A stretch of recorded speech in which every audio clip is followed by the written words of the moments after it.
Yeah, usually I think that applause is for me, but I know it's because of our special guest tonight. And you know what? That's rightfully so. I am very, very excited about tonight's show, guys. How's everybody doing? It's the first show in 2022. We're going to have a fantastic, fantastic podcast for you guys tonight. Do me a favor, by the way. While you guys are just kind of entering the room and getting used to everything, go ahead and hit that like button. Go ahead and hit that subscribe button, will you? A fun little thing pops up on the screen. Why wouldn't you want to see a fun little thing that pops up on the screen? It's part of the excitement of podcasting. Guys, not just that, but go ahead and look right above that outstanding description that I wrote for you guys is the join button. And that join button, folks, is what makes what I'm about to mention possible. The great people that make the Mooch Maniac family are the reason that I'm able to have the giveaways that we're going to have starting next week. Going to be giving away an Xbox Series S. Now, that won't be given away next week. The contest begins next week. And I will be doing a $25 PSN gift card on the first Twitch stream, which will be Monday evening. So, guys, a lot of this is due to the great, great Mooch Maniac family members, and some of them are actually on the panel tonight.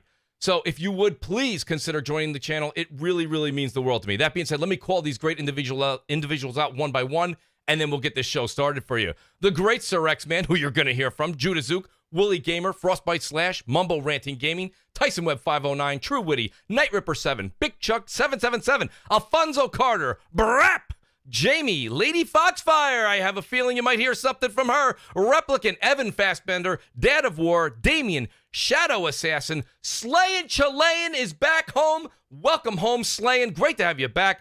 And a new Mooch Maniac family member, your boy Roy, and I saw him in the chat already.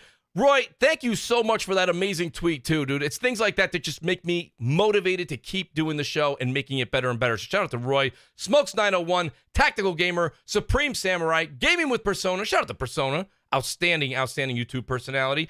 Donnell Brown, that guy Smitty, 4-star General Brian B, a.k.a. Delirium Blades, and then VIP Mooch Maniacs, Strictly! Strictly's out there watching, hopefully listening. Rated D Demonic, Forkboy Gaming, Sean Slomka, The Wise Old Gamer, Windinger Ricks, Brian Carter, Remarkable Knights, The Great Percolator 9000, and of course, our honorable mentions.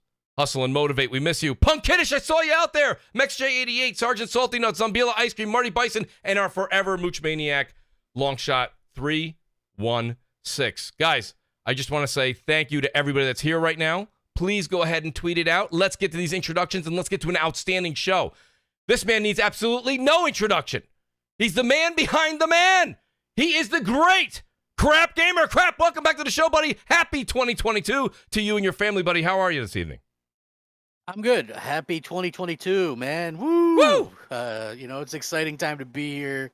Absolutely. I'm always, you know, you got some good topics, so I think that's gonna. I figured, help, right? Crap. I mean, it's been a yeah. kind of a week that's. I'm shocked for this early in the year. Yeah, last couple of weeks of the year last year was a little bit dry, so yeah, like happy to see a lot of good topics to talk about stuff, and you know, with CES and everything, you know, there's a lot of cool stuff. So it's an exciting time. Let's go. VR. Absolutely. VR. Well, that's what VR is going to be Crap's main topic. That's all he's going to talk about. He's going to leave.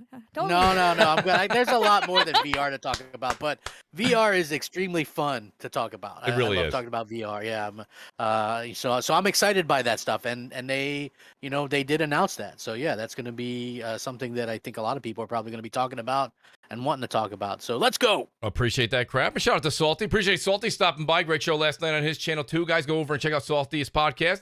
And I want to say this. This is going to be a week, I believe, the Xbot 448, the Xbox defense lawyer, as you guys know him as, will be able to just rest easy. There's some great, great panel members here that are a part of his legal team. And I just want to say shout out to the great Xbot 448 all the way from Redmond to Connecticut and here for you. Xbot, how the hell are you doing tonight, buddy? What's going on, brother? What is up, panel? What is up, chat? It is a great night. Like you said, man, I feel like I might be able to complete thoughts before, you know, people jump on and try to put in their whole thing about this. But I do want to give a shout out to Crap Gamer. His video about the 343 narrative lead that left, dude, absolute common sense in that video. It was good to see somebody actually put it out Yes. there about what his importance was, and even though like the dialogue that was there and how it's some of the best in the series, it wasn't everybody, the world's burning because of this departure. Well, it was a great video, bro.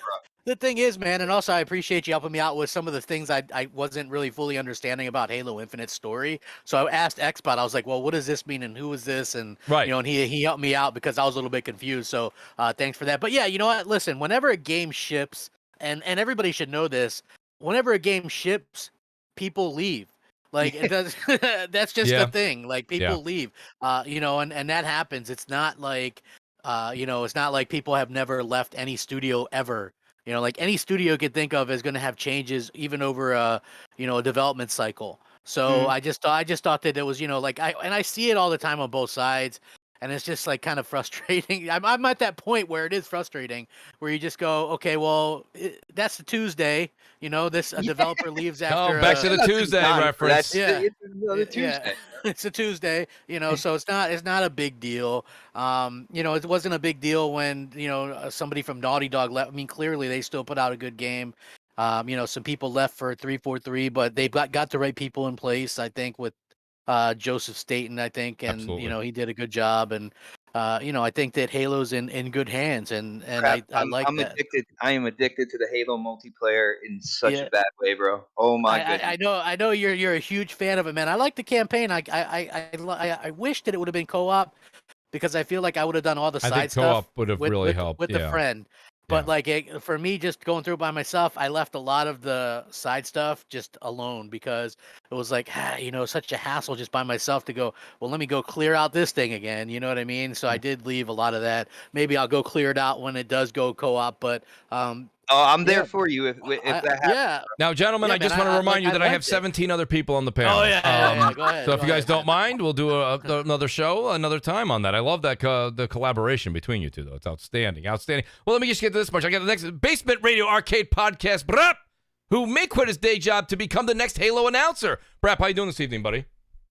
Double kill. All right. Yeah, that's all I got to say, man. That's all I got. No, you know what? It's great to be You're out? back. No, I'm not. But hey, real quick, I just heard from Forte. He called me. Yes. So he's en route. Forte is actually dropping off my Elite Controller 2. Wow. That he got for me. Yeah, thank you. Very nice. The great gaming. I told you, he works for us, the people. He's an outstanding individual. He does. Yeah. Forte's mantra is "We the People." So, no, it's great to be back, man. Happy Friday. Got great guests. Friday. Lady Foxfire's in the house. I'm very excited. So, got my man Slubbo Backslap, who I know was manning the shovel the way I was this morning. Hopefully his back's not hurting, but great to be here, Mooch. Appreciate that, buddy. But we're gonna keep moving. We're gonna keep moving. We're gonna keep moving, right? Someone's gonna keep moving. We're gonna keep moving. Face, by the way, shout out to Face23. Thanks for that super chat, Face. I will get to that super chat the minute I'm done with the intros. Appreciate that so much. Thank you guys. The super chat's working. It's a miracle in 2022. BRAP went ahead and did it for me, so I'll go ahead and say, let's just introduce our special guest. Let me go to the first one here first. Ladies first. Lady Foxfire. It is outstanding to finally have you back on CrossFire. You've been a Mooch Maniac family member for I don't know how long, and I am so gracious for that. But I got to say this much. We've been friends for way back further than that. So, Foxy, it is great to have you back. I love what you're doing on YouTube. And, just how are you this evening? And I can't wait to get your takes on tonight's topics. I'm doing great. I had a shot. Yes. So I'm chill. That's great.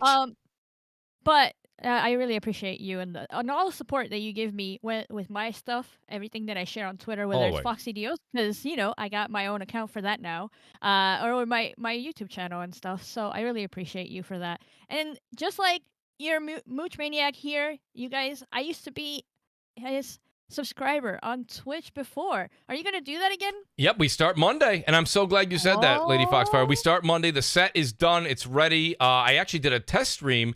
And when I did a test stream, I just have a couple more audio glitches to kind of work out. And that's the only reason we weren't able to go tomorrow night. So I'll probably be Monday around 7 p.m. Eastern time. Looking forward to it. But yeah, a lot of awesome people in this panel right now. People I've already been doing podcasts with forever. I'm glad that I'm back talking with you guys as well. And then everybody in the chat, obviously. You got crazy, crazy fans in here. They're great. The Mooch Maniacs are fantastic. Love every one of them. I really do. Thanks for pointing them out, Lady Foxfire. Appreciate that. And, I got to be honest with you. this is just a special night because not only do we have Lady Foxfire, but another gentleman that is here right now, another gentleman that's here on the panel that we have not spoken to in a very, very long time. And I miss talking to him because he is so integrated into the community and he knows what he's talking about when it comes to video games. The great D Batch is with us. D, I got to be honest with you, you're our brother from the north, and it's fantastic to have you here. And I like to hear when we have Mag on from Canada and Noof, and we have you on, we learn so much more with the diversity of what's going on with the gaming industry and just the cost difference and everything that you guys kind of have to put up with up there in Canada. It's quite different than what we have here in the States. So, D, welcome back to CrossFire, buddy. It is outstanding to have you. How are you this evening? I'm good, man. All I gotta say is finally I'm back on Crossfire. Amen. No, man, I see the topics tonight, and there's some like good juicy stuff for me to sink my teeth into, man. Mm-hmm. We have some really good topics. So I don't really want to talk too much. It's great to be on the show, and I just want to get into these topics, man. So thanks for having me. Absolutely, D. It's great to have you here. And then I've got the great slow-mo backslap, which, speaking of Twitch, the man's absolutely in fuego. He's on almost every other day. I don't know how he does it. Let's not tell his bosses. But Slow-Mo, I love what you're doing on Twitch. I love what you do on YouTube. That you already know. He's playing Demon Souls. I know, and I can't wait. I'll be there in the front row with T-Rock and popcorn. Listen, Slow-Mo, Oh boy, welcome back to Crossfire, buddy. Great to have you. How are you doing this evening? I'm doing good, man. I'm doing good, Mooch. Glad to be back. Glad to see all these fine people on the panel and the chat.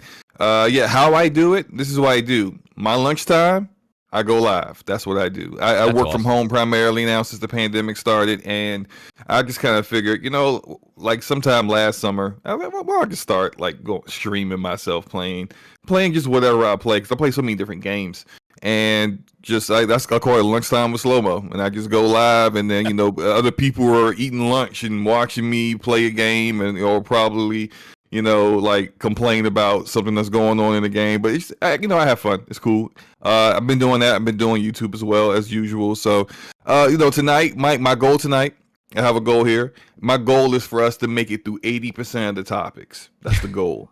Okay. That's an ambitious I'm going to do goal speed there. round. I will do speed round because I don't know if that's going to happen. Normally we don't. And We can do it. I don't know if the We great can do Jeff it. I Grubb believe in us. I don't know if the We great get Jeff to like Grubb one is and a in half the, topics. I don't know if the great Jeff Grubb's in the chat, but he's the one that usually keeps on. He's like, Mooch, you're only on like topic 2, so let's get going. So we will do some speed rounds, and I do want to get to some CES stuff, especially with D with us, because he did an outstanding video on his channel. But let me get to the last, but certainly not least, one of my all-time favorite gamers, one of my all-time favorite Mooch Maniac family members, the great Sir X-Man is with us tonight. Sir X-Man, how are you this evening? I took off work today because it was cold and we just got sick days, and I was like, skip that, it's Friday. So then I looked up, I said, it's almost time for Crossfire, and I was like, hey, Mooch, let me get in. I'm chilling out on a Friday for a change. And Mooch said, if we got room, okay, here I am. Well, Let's here go. you are, buddy, and here we go. Let me tell you this much. Right now, I want to kind of just talk about something real quick, and I am going to do speed run because I have 12 topics. I don't know if we're going to get to all of them. We probably won't. Shout out to the great Jeff Grubb in the chat. He says, I believe in you. Jeff, I watched your show today. Outstanding show with you, Mike, and I forgot the lovely lady that was on with you guys. I don't know what her name was, but I got to be honest with you. You guys really entertained and did an outstanding job on the show, and you guys speed round through your topics, and I just try to get like that on this show. So we're going to try our best today. Shout out to Jeff for being here. Appreciate that. Let's do our first one here. I want to get into this just because it's a hot topic in the community, and then we'll get to some of the bigger news things that you guys saw over the week. I kind of want to get into the whole Days Gone thing. And BRAP, I'll start with you on this one because I got almost one picked out for everybody. The Days Gone sales over 8 million copies, according to a former developer, I believe. And I don't even want to get into your opinions on Days Gone. I want to kind of move on from that because we've all discussed that to death. I kind of want to know and start with BRAP. And guys, by the way, chime in. Please just chime in. You don't need to be called on at all on Crossfire. All honesty, BRAP, what constitutes a game getting a sequel? What is it that the companies are looking for? Because apparently it's not just sales. I mean, okay, so I'll my opinion, because I'm not a developer, never develop a game, so I don't know for sure, but I would imagine that, it probably has to do with profit margins, right? Healthy sales, how much do they sell? Are the margins good? Stuff like that. It's all, look, it probably more than likely comes down to money, right? And I think that, is it Jeff Ross? I forget. Jeff Ross. It is Jeff Ross, yeah. Yes, he's actually come out and said that it may be less than 8 million. And I seem to remember that game in particular actually did not have great margins, profit margins. And Also didn't do well Metacritic. Sony puts a lot of emphasis on Metacritic. Jaffe's been on record about that. I think Jeff mentioned that in his conversation with Jaffe last summer. But look, you would assume it's money, but then it's like, you know, the PlayStation side, and I don't know the numbers for Kn1ght, but I don't think Kn1ght sold well and wasn't really. That's a reviewed great well per example se. that And- nobody really brings up, right? The thing is, though, Kn1ght is a double A, and you know, yeah, but there's still a money component to it, and then there's also the Well, Mark Kn1ht's Cerny also component to that Cerny's too. baby. Yeah, That's what I I'm thought. saying. Yeah, I was They're gonna say not- it's also one of there those. was Yeah. also there was also no like marketing around Kn1ght, whereas Days Gone was marketed everywhere as like a big AAA. So Yeah, I can yeah. you know, like I like, for me personally, I think I'm torn with it because I feel like it's a good thing maybe that they really want high quality games, and that means a lot to them because that means that they want the best for their fans. On the other side of it, it's like, you know, a lot of times a game doesn't find its, you know, a franchise doesn't find its footing until a sequel, right? Like, I mean, let's just be Yeah. real. Like, even Uncharted. going back to, mean, like look at- Uncharted 2 was Uncharted, like, yeah. was so far ahead of the first one, it's not even funny. Even going back to when I'm a kid, Sonic the Hedgehog 2 was so far ahead of the first one that it wasn't even funny. Oh, yeah. And I mean, there's a ton of other kind of instances like that. So I Yeah. think that they really kind of we could have seen something amazing with a sequel. And it's really kind of unfortunate that it kind of went the way is. that it did. You know, like there's a lot of different rumors that we heard. Like one of them was that the review, which I know for a fact happened, they sent it out to reviewers like 7 to 10 days before the day one patch was out there. So a lot of them were reviewing a game that was kind of broken, and so it got scores of a broken game, and that's on Sony as well.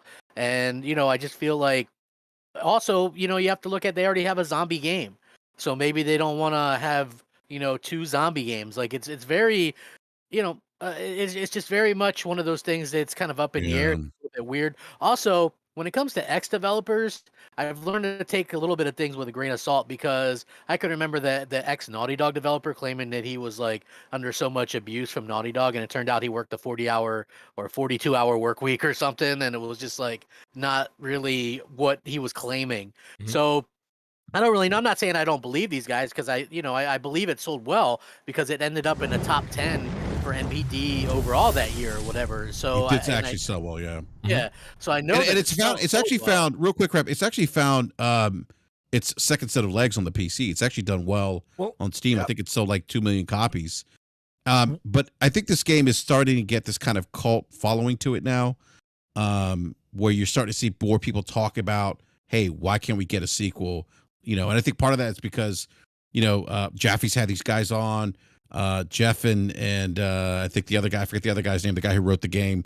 Yeah. They're kind of like, yeah, we'd love to have, Galvin, you know, yeah. Jim Garvin. Yeah, we'd love to have a sequel. Apologize. Yeah, we'd love to have a sequel. And you have these fans, and look, and it's not a bad game. Like I didn't play the game. I played the game after the patches came out.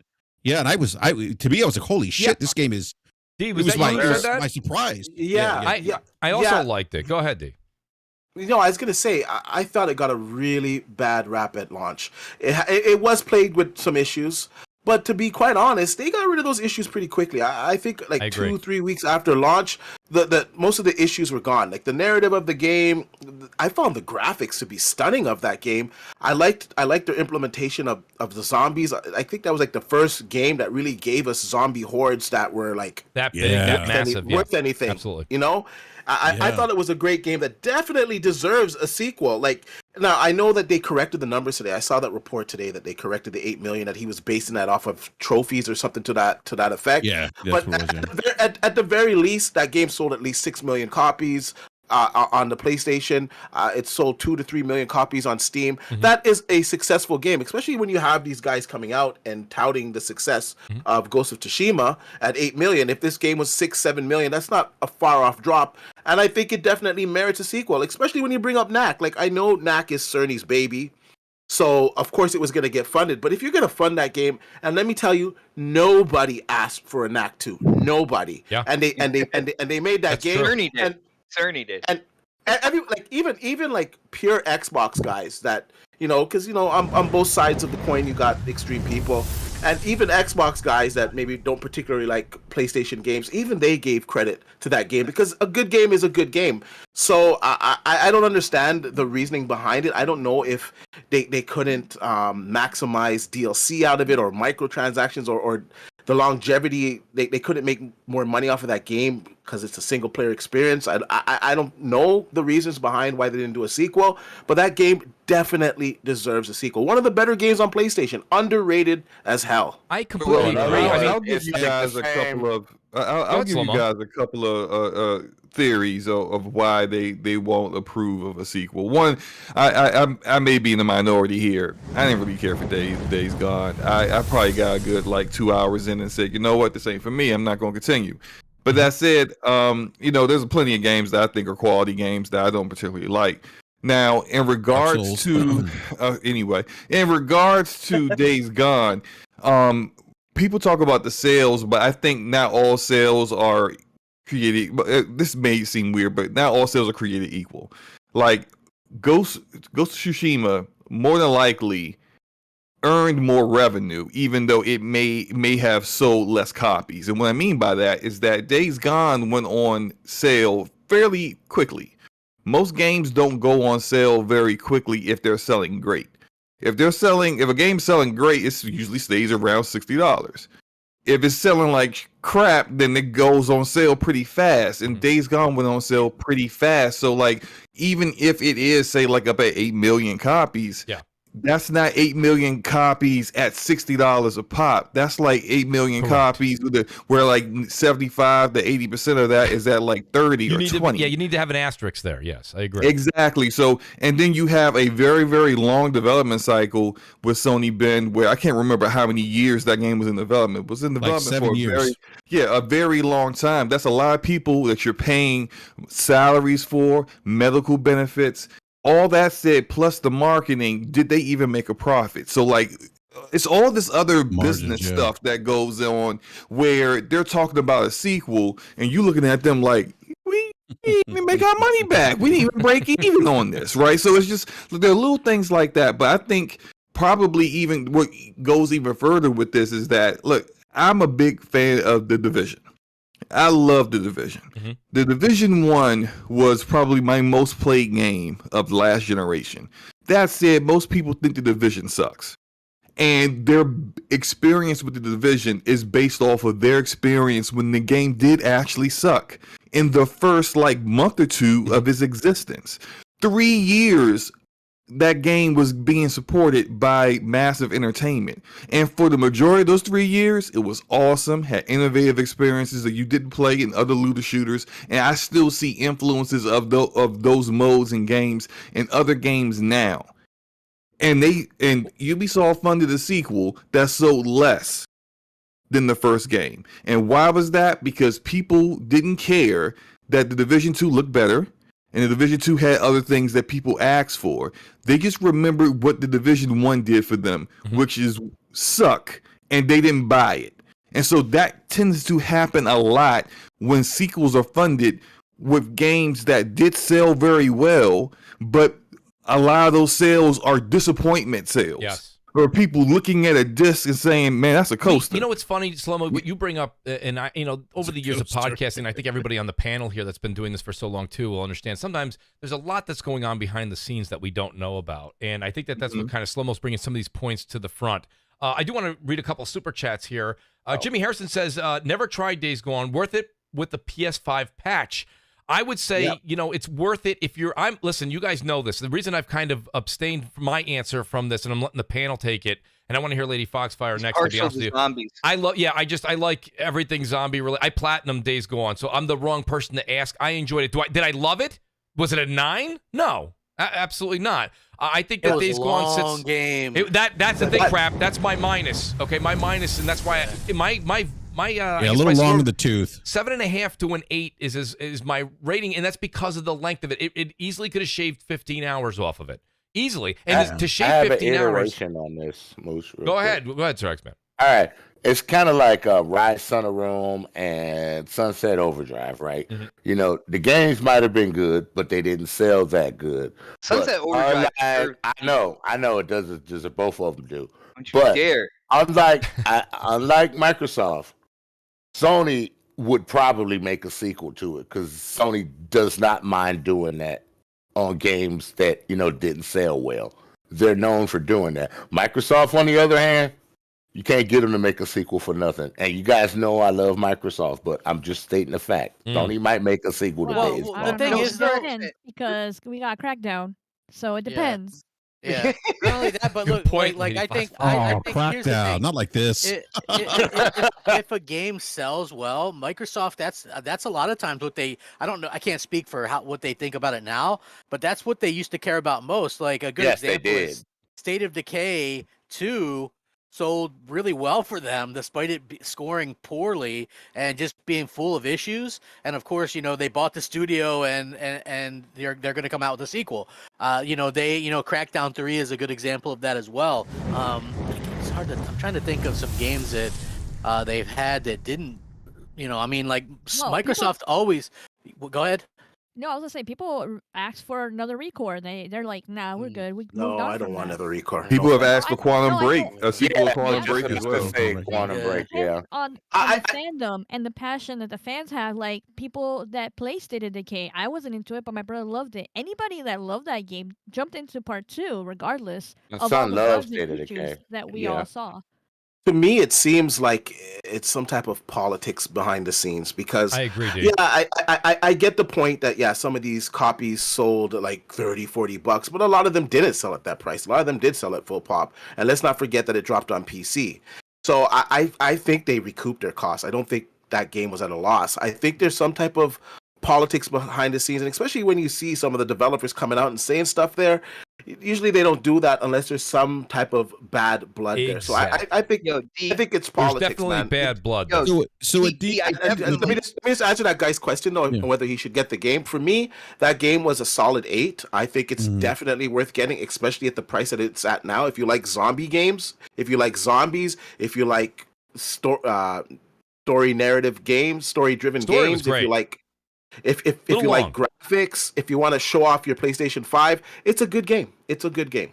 Yeah, and I Also, want to let it's part of the Slow-Mo. PlayStation collection as well. So if you're a PlayStation Plus subscriber, Oh, good it's already point. there. Correct. You can just download it. Crap, good point. Yeah, Great yeah, point, yeah, the actually. 22 games. I Correct. want Slow-Mo to answer this question here. Steady Flow says, and I have all the order of all the super chats, guys. I'm just answering the questions as they pertain to the topic first here, and then I will, before changing topics, hit all the super chats. Steady Flow says, gotta say you're wrong, Slow-Mo. Ghost of Tsushima was sold out of all retail, and it was $60 on the PS4 for more months than Days Gone. So, Steady Flow. I actually had replied to him in the chat. I think Okay, I'm Steady sorry, I Flow misheard me. I'm not saying what I was saying was that Ghost of Tsushima sold better than Days Gone, and that's why its price held strong for longer versus Days Gone, where the sales dropped off, and then the game went on sale a lot quicker. So a lot of those sales for Days Gone up in the 6, 7, 8, whatever millions isn't at a $60 price or even like a $40 or $50 price,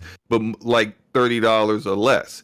And so that's why when it comes to how long the game was in development, plus all the other issues in marketing and whatnot, they may not have broke even or made their money back, because although they may have got a lot of unit sales, those sales are at the $60 price tag that the game came out with, that they felt the value of the game deserved. If you look at it also, Ghost of Tsushima broke the IP sales record, 2.4 million in the first 3 days, which is a huge number. Whereas, I don't know how many Days Gone sold in that same amount of time, but it wasn't 2.4 million in the first 3 days. And not only that, but Ghost of Tsushima Director's Cut re-entered the charts when it came out this year and did extremely well as well. So, that was at pretty much a lot of people they only counted the full price purchase of that. So, people went out and bought that game again. I know a lot of people went and beat it and then beat the second or the remaster or whatever you want to call it. So yeah, like that game, and it's going to obviously get a sequel and getting a movie and all that kind of stuff. So I think that the quality was also a little bit, there wasn't all the issues that a lot of people kind of dealt with, and it didn't stick around too long. Which I think that was really like. Didn't, I mean, yeah. honestly, Mooch, like Right. the game stuck around a little bit too long. So that that So was probably true. one of the big. That's flaws the I had biggest with it. downfall. Crap, you said it and you Yeah. nailed it. I really think, And I didn't do a bunch of side quests either. It was just like kind of a drag at certain points, right? You're just like, geez, when's this, going to get over? when you have to say, is this game almost over? And I that's when you're like, I got to deduct points here. I do want to add, Magnum Visual. We got two theories here, and I think that I'm with D. I'm 100% with what D was saying. I wanted to chime in real quick. Go ahead, Xbox. What D said. Plus, when dealing with Sony now, Yeah. in terms of going throughout the entire like PS4 generation, I feel there's the perception of quality means even more than sales when it comes down to it. Even if they have a game that didn't necessarily sell well, but it scored high on the Meta Who and people who did play it, like there's a certain kind of like idea of a quality game behind that. I think they would go with the sequel. But with what D said in terms of politics, I do know the lead to the development studio for Days Gone also tried to pitch, I think, an open world Resistance game or a reboot to Siphon Filter, and Sony turned that like each one of those down for them. So I think there's also a little bit of politics going on between Sony and that development studio in general. And I'm glad you said that. You kind of segued right into this. Shout out to Quick Killings. He says, wasn't the rumor Ben's studio had 2 canceled projects before Days Gone? Maybe Sony was just over it. And you know what? Quick Killings is kind of really talking about, he's just kind of talking about the top of the icing there on the cake, where Xbox got a little deeper. Shout out to Magnum Visuals. And I like his thought here, but I don't think that's true. He says, I think politics had to do with it. He goes, Days Gone not getting a sequel. Trump was trending during Days Gone's release. It was a biker game. Trump said he loves bikers at the time. Magnum, I love that's a great conspiracy theory there. I'm not sure that's quite it. Shout out to Just a Guy. He says, rest in peace, Trashbox Series L. Just a Guy, I'm giving away a Series S next week. Come on. No exclusive, no next-gen games. Pathetic, irrelevant console confirmed. It's time for Xbox. Listen, Just a Guy, I love, Just a Guy. Great for the super chat. Thank you for being here tonight. He's definitely got his opinions. The great Sin Vendetta, who's here, a very good friend of mine. He says, Happy New Year to you and the panel, Mooch. Here's to a great year of great games. And crap, I don't appreciate the soul slander this morning. Also, Slow-Mo, good luck with Demon Souls. That was great crap, by the way. What you guys don't know is there was a blue pill and red pill meme, if you will, going around, and it had different Souls-like games under each pill. Crap said throw both pills in the garbage. That offended the great Sin Vendetta. Shed a tear from that one. So yes, no, that's what makes gaming so great, though. I mean, like, hey, I've been spending a lot of time playing Call of Duty, and people hate that game. You know what I mean? Tell me about it. Yeah, it's one of my favorite games too. How do you think I feel? Battlefield disappointment. Oh my God, Lady Foxfire, we're gonna have to sneak in, even if it's a 10-minute segment of Battlefield review from you. I have to. It'll be fine in 6 months. Battlefield will be perfect. I got other things to play. That's the way EA works, Fox. Come back you know and that. What a disappointment that game was, though. Like, I was so hyped for that game. I don't want to say it's Battlefield. I know how you feel. I don't want to say it's completely horrible, because it's not completely horrible, but it's like, man, not completely great either. The shilling has to stop for it, man. Like, honestly, the shilling has to stop for it. Like, it's mid. It's mid. Sorry. Just real quick, one thing about Days Gone. Remember the lead writer Garvin, when he was on David Jaffe's show, he did say, and back then when he said it, people got kind of like don't tell me when to buy a game if I don't like the game, kind of talk. But he had said that he implored gamers to buy games at launch. Like, he was very emphatic about it. Buy games at launch. Buy them when they're $60. And I think when we're looking at why Days Gone didn't get a sequel, and kind of in regards to when people buy games and they're waiting, I'll wait for a sale. I'll wait for it. I don't think it's worth $60. I'll spend $30 on it. I'll wait for Black Friday sale. That kind of stuff. Right. That's what he's talking about. He's talking about the game not really making enough on the revenue side of things to kind of justify potentially giving them a little bit more leeway with a sequel, that kind of stuff. So no, I remember him saying that on Jeffy's show, and and I'd love to have we'll have to have the great Jeff Grubb on again. Jeff has a comment that he's been saying over and over again, and I've been trying to think about it and dissecting it. Jeff saying it's not always a situation with games that you vote with your wallet and that will always lead to a sequel or anything. He broadens that to mean more than just one thing. But I don't want to speak for Jeff. But it's not always just the money or just. It seems to be whether a game reviews well. That's what I'm noticing. If a game reviews well, it tends to at least get a better shot. And maybe that's just me looking blindly, through a crud covered screen. I don't know. No, that's pretty accurate. I would say the reviews had a lot to do with it because it got dogged out for the technical difficulties that the game launched with, and that overrode like the graphic fidelity, the gameplay mechanics. Like that game was so cool. Like honestly, like I'm a fan of Sons of Anarchy. You know what I'm saying? Yes. So to be able to like ride around, Yeah. town with your brother and stuff, like it kind of gave me that little feel of it a bit, and it just was a new experience with zombies. So if they had just delayed that game, see, I can't remember what was going on at that time if it needed to come out. But if they had just delayed that game 3 weeks to a month and fixed all those problems, we wouldn't be here right now having this conversation. So it's kind of sad. I even think they said that they needed like another 6 months. Oh wow! Well, they should have gave it to them. Yeah, I Should've think gave they it to said them. yesterday. You know what they should have done? I would have just pushed that to be a PS5 launch game and made it maybe cross-gen or something. Well, crap! It's funny you say that because Jeff Ross said he's like, yeah, we got the PlayStation 5 dev kit and we started running Days Gone on it, and we were like, it was running at 60 FPS, it was running much better. Yeah, But yeah, I mean that game would have been much better on, and it's funny, like a lot of people that are going back now and playing this game on PS5 are like wowed by it because it really does benefit from the better hardware.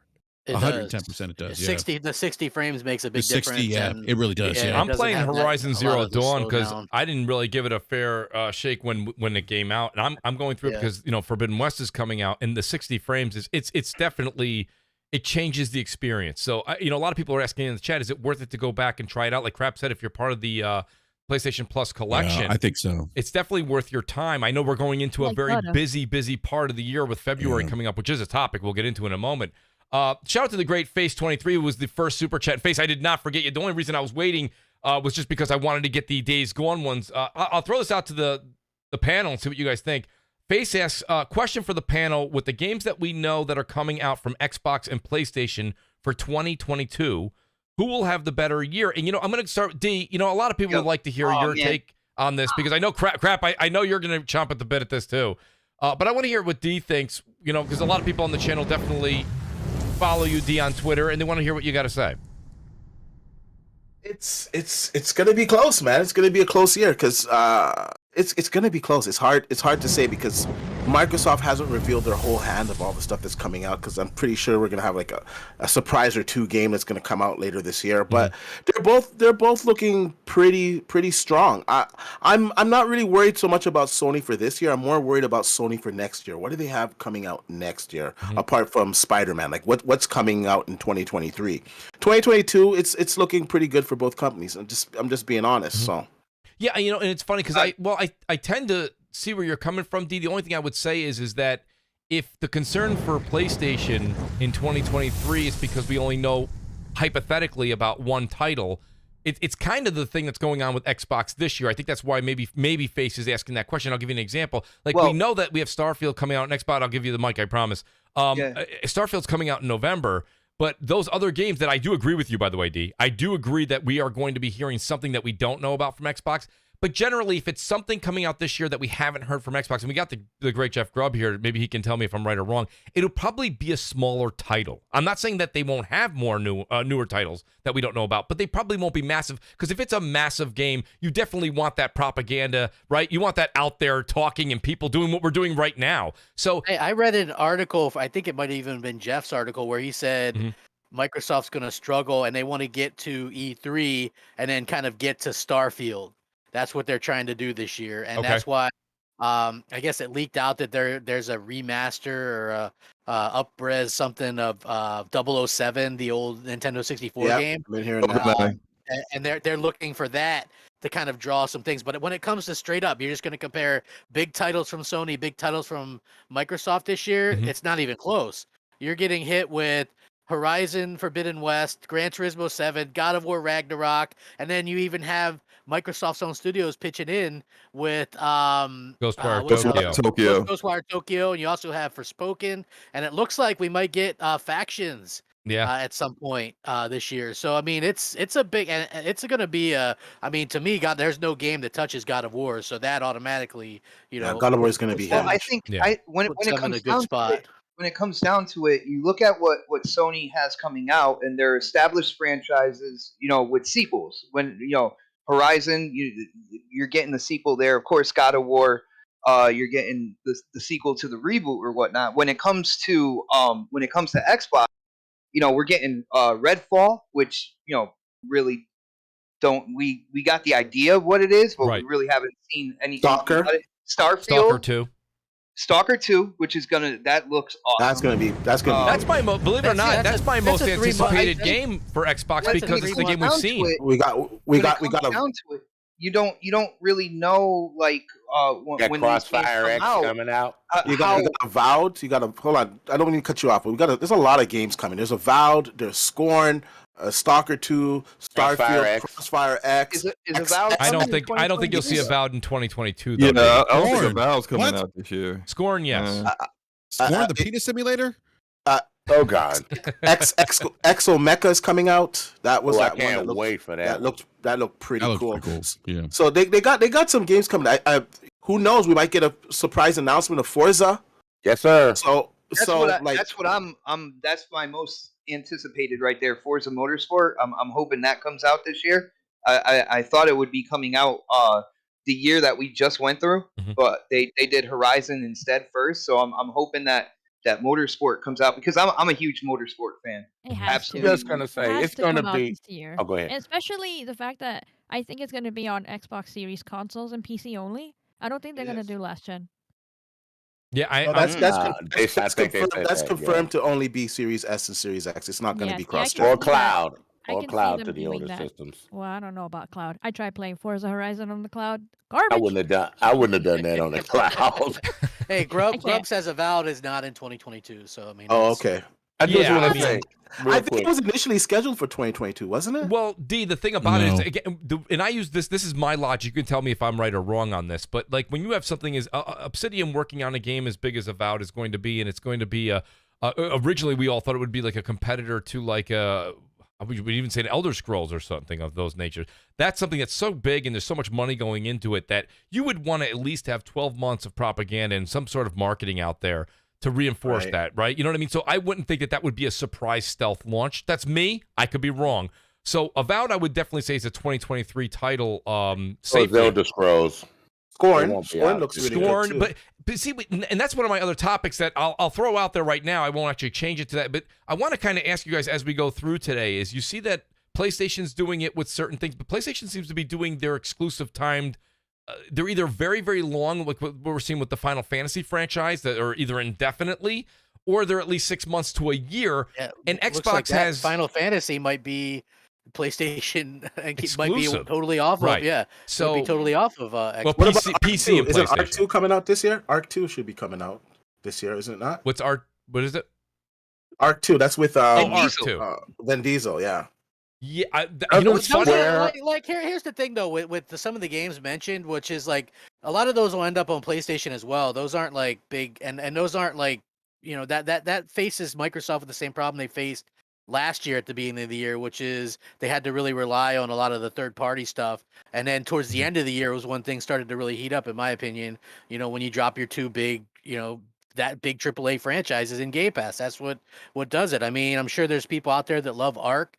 And I'm sure there's people out there that are looking forward to Scorn. When it comes down to it, if Forza Motorsport does come out this year, you got Grub said it. Grub said it will, but you got Starfield. I don't think there's any reason to kind of like worry about the Xbox platform. And you have those Worry, hell smaller titles no. like What? Scorn and stuff like that coming out. I don't think it's gonna be. I never said worry, but I just yeah, think no. I just think that it's the big games is going to be Forza and Starfield at the end of the year, sort Yeah. of like how Forza and Halo was at the Yeah. end of the year I'm this year. interested And in then, Redfall. I you know, just I mean, I gotta see what because- it is. So, and then you're gonna have a situation where you'll have like the Stalker 3 and the like how the Medium was an exclusive for, you know what I'm saying, and then you'll have whatever Scorn as Ascent, which that's coming to place. You know what I'm saying? Like those are like the little stuff. Like Sony has some of those too. They've got like Sifu, which looks really good, but I think that's gonna get that eaten looks up. Cool. That's gonna get eaten up coming out where it's at. I in my feel really opinion, bad for that because that game is yeah, something that it looks good. so interests but- me, but it's I say this and I know that a lot of Is guys. that February, Mooch? It comes out Yeah. February February game. 8th, I think. Yeah, that game's Its only saving grace might be that it's coming out February 8th, and the other big hitters in February That's come out true, that's afterward. true. So it's like Give me it the might. appetizer, Slimo. Well, Yeah, Slobo, yeah, it might you get say some that people to enjoy you it say early. that, but you have to understand something. You are in a podcast with a zombie lover, so the Great Dying Light 2 comes out before Sifu. Ooh. Not So- worried about. Yeah, I Oh, thought that was boy. afterwards. Oh, Never mind. Someone nice. said That was afterwards, Crossfire too. X Yeah. is February 10th. Comes out February 10th. Crossfire X. Crossfire. Somebody Well, that's said that another in the game that's chat, going to be kind yeah. of a victim of these big blockbusters, Yeah. Also, that's not in Game Pass. Oddly enough, that's like you have to pay for that, right? Oh, I'm I buying thought it, the though. I'll buy multiplane's it. was in Game Pass, but One the of them is. campaign The campaign's is. The not. Yeah, I campaign think- is not. yeah. Right, Not, there. yeah. Multiplayer That's is. weird. That's so weird weird. to do that. I have a feeling that game is going to surprise a lot of people. Listen, I'll be The honest with you. campaign I'm looked definitely going to good, check it but- out, D. The I'm campaign definitely going does to be look playing good. it. I like Yes. Remedy, so I'm Yes. gonna check it out because I think Remedy's good. Although they haven't really done, they do more of that Remedy, but it's sci-fi not from ish kind of stuff, and this doesn't really seem like sci-fi that much. But they do. Excuse me, they do good campaigns. I think it'll probably be pretty good. Lady Foxfire, Hey, what do you Mooch. think about the and Brap, I'll definitely give you the mic. I just want to hear Yeah. Lady Foxfire, what do you think about the question that faced? And then we do have other topics to get to, but I'll give Brap the mic after this. Are you concerned at all, or do you see 2022 as a clear victory to one of the consoles? Okay, so the thing I notice about Xbox and PlayStation is that right now, what it seems like PlayStation has those tried and true titles that everybody I know is going to pick up, right? And then Right. Xbox has a lot of new stuff that we a don't great know point. about, that new IPs. So that's a hit and miss. So when it comes to me on Xbox, it depends on my preference. So a lot of these titles I don't really know that much. Some of them, like one of them I think was like a scary game title, and I'm like, I'm not interested. Starfield, I'm not interested in like sci-fi games too much. Depends, right? Like Halo, I'll tap What into if it's that like because, well, they're I saying grew like a up with it. Fallout in space, Lady Foxfire? Is that something that interests you? I'm not into RPG games, and I tried No, Fallout and many Solo times, and Simulator. I can't get into it. Yeah. They But called it it does. a Han Solo Simulator. Don't say Fallout in space because All right. that'll kill my interest. Oh, my That will apologies in totally- advance, crap. I'm No, sorry. Skyrim, don't know, Skyrim in Crappy. space where you're Han Solo. That sounds badass. But no, That's not a weird Fallout in description. space. Scavenge for 2 bullets where monsters take 8 to kill. No, I'm not Oh interested my in that. god! You don't like the I- VATS, man? Come on. No, I, just hate think Fallout. Overall, it's going to be a good year for a lot of platforms. Like even Absolutely. if Zelda Mm. comes out, that already is a hit for Nintendo. I'm looking That's forward it. to that. Yeah. Yeah, Yes. but yeah. overall, it's going to be like you got to go out of your way and pick and choose what games you want to get because they're all good. Like all the titles that That is- potentially be that's coming the out is problem. really good. Foxy, that's the problem is they are all so good. And that's the thing. I mean, it's funny. Hey, I say this all the time. Mooch, People say, I want to say something bro. real Or quick, go ahead, right? Pat. I want to just say it's like I know it's always easy to pit Xbox and PlayStation against each other, but in my opinion, this year alone is just something special in terms of just the games and not even just the exclusive stuff, but the multiplats. Because like I said, you've got the Elden Ring stuff for people that are really into that. Mhm. You've got Suicide Squad. You've got Arkham Knights. You've got Harry Potter. You've got Lord of the Rings, Gollum. You've got like I said, you've got God of War. You've got all that stuff. There's like even you're gonna have a new Modern Warfare, which is I think people's preference when it comes to Call of Duty anyway. There's Yeah. so much scheduled to come out this year.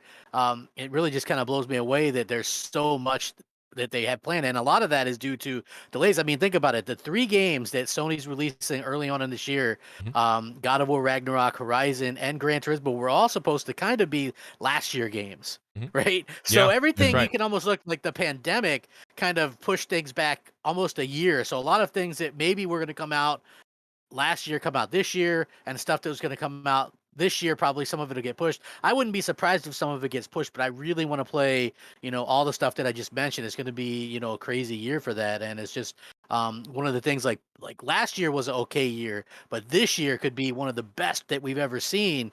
No matter what. Like, I mean, if you got a PlayStation or an Xbox, you can play pretty much the games that I mentioned, and you're going to be happy, with something. There's always going to be something there to play. And I think that is something that people kind of get lost in sometimes when we kind of go, oh, well, who's going to have the better year? And I do, like, honestly, just my opinion, PlayStation seems like they might have one of their greatest years that they've ever had, and on par with that 2018 year with Spider-Man and God of War and Detroit. They have a really fantastic year just lined up this year, but that was due to delays and stuff like that. And I think next year we're going to start seeing Microsoft with their kind of wheels finally turning with those developers, which I said in 2018, 2019, I said they're going to start coming out with stuff in 2023, and people said I was a fearmonger, and here we are. It's happening like that. Like, they're going to start coming out with a lot of great stuff next year, and it's going to be a lot of the new stuff, and they just have to get to that point. And I feel like Starfield is going to help them get to that point, and Forza obviously, and Halo. But it's just going to take a little bit more time, but there's going to be a ton to play in between that. So it seems almost too good to be true, to be honest. Say it again. I was going to say, oh, go ahead, Foxy. Go ahead. I didn't hear what Foxy said. I'm sorry.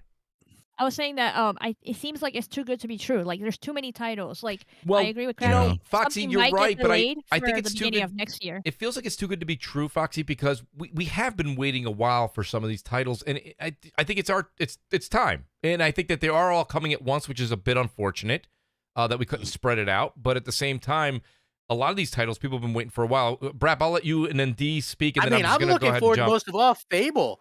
That's the game I'm most looking forward to. I would put your seatbelt on for that one, crap. That's going to be a while. That game, well, supposedly that game was started in 2018.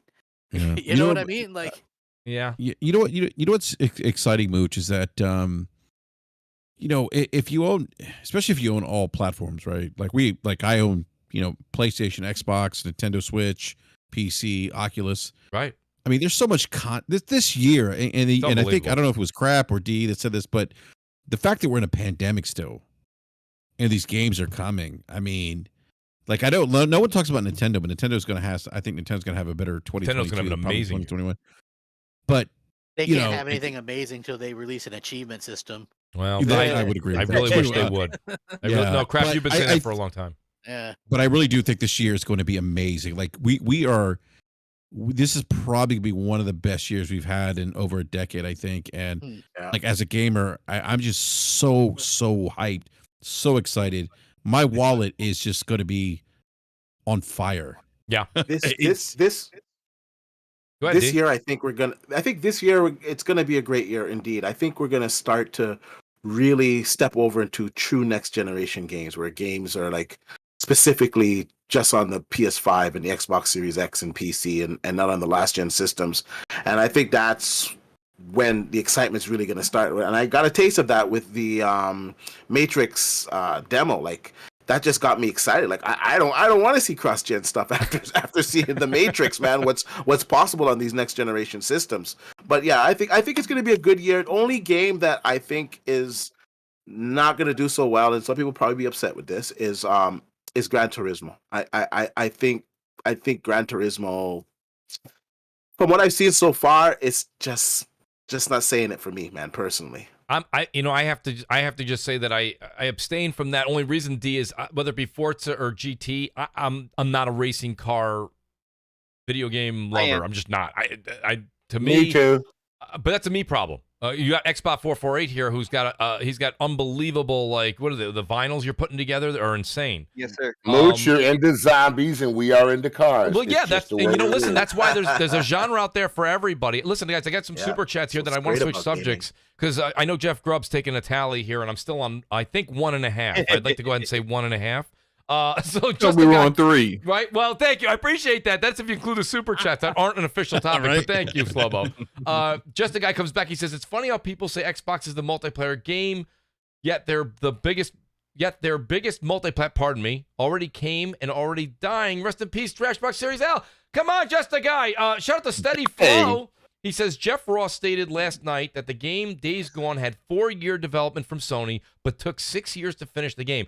Sony put a lot of money in that game, no politics. So Steady Flow saying basically it's just business. He's saying it's business. And you know what? I think a lot of people on the panel alluded to that, Steady Flow. So I don't think that that's necessarily anyone's going to argue with that. He comes back and says, Jeff Ross stated that the local Bend studio management, rejected those ideas and stated Sony would endorse any game if the entire studio all agreed on it.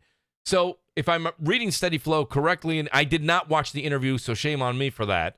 I'm sure it was a great interview. I watched the first one. I did not watch this recent one. It sounds like the studio kind of wanted to move on. You know, I think the studio also maybe wanted to move on from that. Navigator3221, he says, Knack scored in the 50s and got a sequel. Well, Navigator, we already kind of covered that. Babor Contri, he says, PS games are reviewed harshly compared to Halo. Babor, I'm not sure about that, Babor. But nonetheless, I love Babor's name. It's one of my favorites to say. It's the best name. Our good friend Just the Guy is back. He says, God of War and Horizon Forbidden West beat any multi-plat Xbox comes out with. Spider-Man 2 is all we need. Rest in peace. Just the Guy, I love your opinions. And listen, I know a large part of the population agrees with you. Just the Guy says, if it's on Series S, then it's last gen. And Magnum Visuals is back. He says, Starfield is going to be like the never-ending story. Hey, let me address that. That's completely false. And that was actually debunked today by Digital Foundry. Yeah, you saw that, they were showing the Matrix demo. The Matrix demo is not possible on the Xbox Series X. So that's absolutely false. And it has ray tracing. It's RDNA 2. It has an SSD. It has most of the features that its big brother has, just at a scaled down version. They took the 1X and they used an SSD and they started comparing games. And one thing that they constantly said, now the 1X always had kind of like the resolution bump over the Series S, but when it came to performance, to the performance of the game and the texture quality of the game, Series S hands down was number one, right? Across the board. So when it comes down to it, yes, it is cheaper, it is a lower resolution, but it is definitely this generation console. Mm-hmm. Let's just address this, like, because I don't really talk over here too much. Go ahead, so let's just address this with the Series S. The Series S is designed to be an entry level console, right? So just like you have a 3060 now, I have a 3090 in my PC. I don't want a 3060, but I understand why the 3060 exists, because not everybody can afford a 3090, and there's some people that want to be able to play the latest games, and they play what they can afford. So that's what the Series S is for. It's an entry level into console gaming. Now, if you don't like the Series S and you feel that it's not sufficient for you, you don't have to buy it. You can go buy yourself a Series X or a PlayStation 5, or go get yourself a $2,000-$3,000 PC. It's an option, and options are never a bad thing. And the fact that it can play the next generation games at a lower fidelity for the price that it's at, go find a PC that will play Series S quality games at that price. You can't do it. So it is what it is. It's there for a reason. And this is actually helping Microsoft in their sales right now, because a lot of people are buying the Series S. And at the end of the day, it's about making that money, man. And if it doesn't affect the Series X, I'm all for the Series S. I like that last part, D. I think that a lot of people have to digest that. If it doesn't affect the X, the S, and you guys know this, I say this week in and week out, I have a Series X and I have a Series S. I have both of them. And Crap also has both. And I'll be honest with you, we talk about this on the regular. It is a nifty little console for the $299 price tag. Again, when a new game comes out, you're not catching me on the S playing it. I'm playing it on the X. That's a me thing. But I'm not saying if you prefer that, that's fine. If that's your entry point, that's also fine. But it does pack a decent amount of tech into a box for $299. I think that's what D's trying to push across here, and he's not wrong. Well, Mooch, it's really designed for a different market. I mean, like, and it's funny because I feel like sometimes in gaming, people forget that gaming is like any other consumer product, TVs, radios, and we all have options in those things. And for some reason in gaming, you can't have those options. You know what I mean? Like Right. that mentality just doesn't make sense to me. It's like, wait a minute, guys. Like you guys are doing this with other products. Same thing, same rules apply to gaming, and that's what's happening with the Xbox Series S. It's literally just. Yeah, it's just for a different type of consumer that doesn't want to spend $500. I don't see guys that own Beats saying, "Hey, I got the Beats Pro. Look at you with your stupid Beats Solo." Like you have the Beats Pro, you don't care about the guy with the Beats Solo because you got your Beats Pro. The guy that has the Beats Solo, he's happy what he paid for the price that he paid for, and that he didn't have to fork out the money for the Beats Pro because he doesn't want all those features. So it's an option. Yeah, like me, my option is I was just gonna say, not everybody even cares about 4K or anything. They just want to be able to That's play. what I was about to the say. game. That's You know what I me. mean? Like, I got a 3060 Ti. I didn't want. I could have got a 3090, but I didn't want it because I'm just running multiple screens in 1080p. I did not need that 4K power because I'm not going to have 4K monitor. That's what the S is like.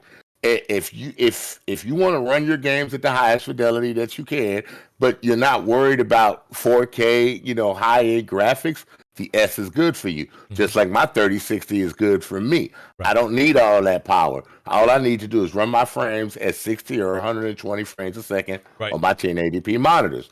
That's perfect for me. If when I get my X, I'll be fine with that. I got a 4K TV up front, and it's fine.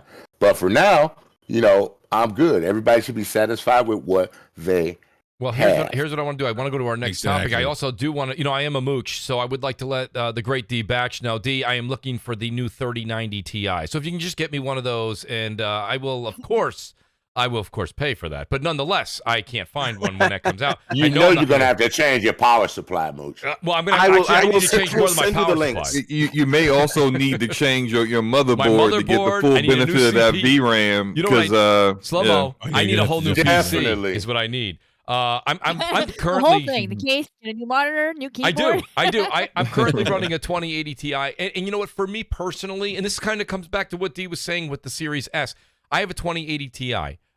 Personally, for the games I'm playing right now on PC, I'm surprised at what that can do, and it's a 2018. Still capable. The card came out end of 2018. A really good card, Mooch. It's still really a good is. card, man. You really don't need to change that. Mooch, you could actually skip the 30. You could actually skip the 30 series, man. I was gonna skip the 30 series, but then when CES came out and all this news came out, I thought we were gonna hear about the 40 series, and all I heard about was a 3090 Ti. Mooch, my 3060 is just a little bit more powerful than your 2080. It's not that much more difference. Well, I'm hearing a few things. I'm hearing that the 3090 Ti actually is gonna be a little bit better than the 3090, a little bit like measurably better. Right. Not like huge, but it's gonna be measurably better. But I have to agree with the panel here. Like everyone's out looking for consoles. They're looking for GPUs and stuff. And if you don't have a GPU and you need to get a GPU, yeah, go get a GPU. In your situation, seeing how your 2080 Ti is holding up pretty well, and like let's not forget it has DLSS, so the deficit that you have in power, you can get it back with DLSS with your frame rates. Yep. Personally, I would, if I was in your situation, I would be waiting 6 months. I would wait till the next batch comes out because to be quite honest with you, from what I know so far, the 4000 and the 7000 series are going to be leaps beyond what we have now. Just like the consoles did their big generation leap with the Series X and the PlayStation 5, PC is now about to do a huge leap. From what we're hearing, they're going to be minimum 2 times more powerful than what we have right now, top of the line. Are we talking the 40 series? Is that what you're saying? Both the 40 series and the AMD 7000 series, both of them are going to be at least 2 times more powerful than what we have right now. So I personally, what's the leak on the time frame? What's the time frame on these? Well, I'm hearing that it's going to be like August-ish. Oh, so we're still talking 2022. Okay. Yeah, later. They're coming up this year. They're coming this year. Sometime in August, so you can wait. You could actually watch in real time as bots steal all the supply directly from under you. Slow-mo. But they're going to run DDR5s. Though. That's the thing. Well, Slow-mo, you have a solution for that, though. By the way, the problem. Hey, look, man. Look, Enrique. Come on, man. Let's not talk about It's like, don't reveal my secrets. Out there. All right, guys. I want to move to another subject here, and I'm going to start with the Great Crap Gamer, and then I want to talk about. Is this topic 5, by the way? This is well, you know what? I like to call it topic 10, but I believe fact, Jeff Grubb just told me to move along. He's like, Mooch, will you move it along? So we will move it along. PlayStation VR2, it wasn't announced. I have that in the title. It's not that it was announced. It was kind of announced again this week. And they showed a prospect title there in the new Horizon game. I believe it is called Horizon Call of the Mountain. Crap, I'll start with you just because you've been such an advocate for this. And then I have a great story with BRAP as well. You loved VR when it first came out. I did not, and I've definitely changed my mind. I've definitely gone to the other side now. What? I do. I like my Quest 2. I like it. And I've been over the holiday, I used it a decent amount. And I don't know. I could see continued support coming from the Mooch on this. Crap, go ahead and maybe you can sell it a little bit more. I mean, not that we, I don't get a 5% on it, but go ahead. I mean, they simplified it. First of all, it's got that may it's be only why. got one wire. Yeah, it's got one wire. But overall, no they're wires. they're doing. No, it's got one wire. I'm sorry, the PSVR2. I was saying the Quest. I apologize. Yes. Oh yeah. One wire on the PSVR2. Yeah, it's just one that hooks up.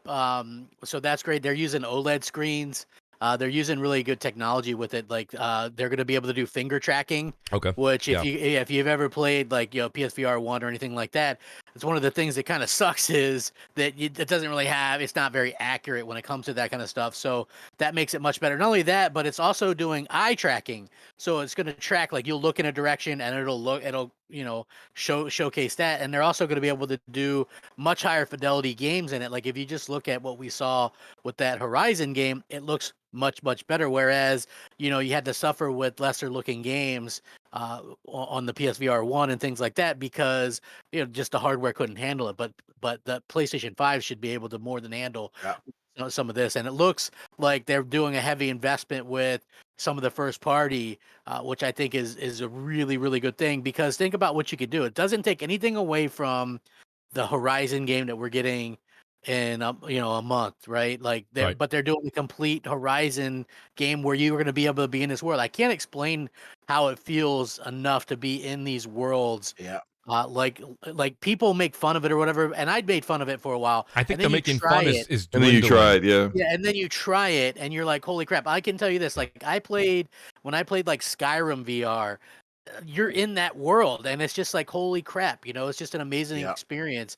There was a 30-minute demo. There's a 30-minute portion on Star Wars Battlefront from 2015 on PlayStation, and you're in an X-Wing, and I just was like a kid again, right? Like I'm in an X-Wing flying a mission. Like that's how it is, right? Like it's just so much. There's just so much there, like so many worlds, and I'm not saying it replaces anything, but it just adds something you could do. Like Mooch, me and you, we had a hell of a time. Remember when we played the Star Trek Bridge Crew? The Bridge Crew. That was definitely a hell of a fun. lot of fun. Yeah, I will say this much.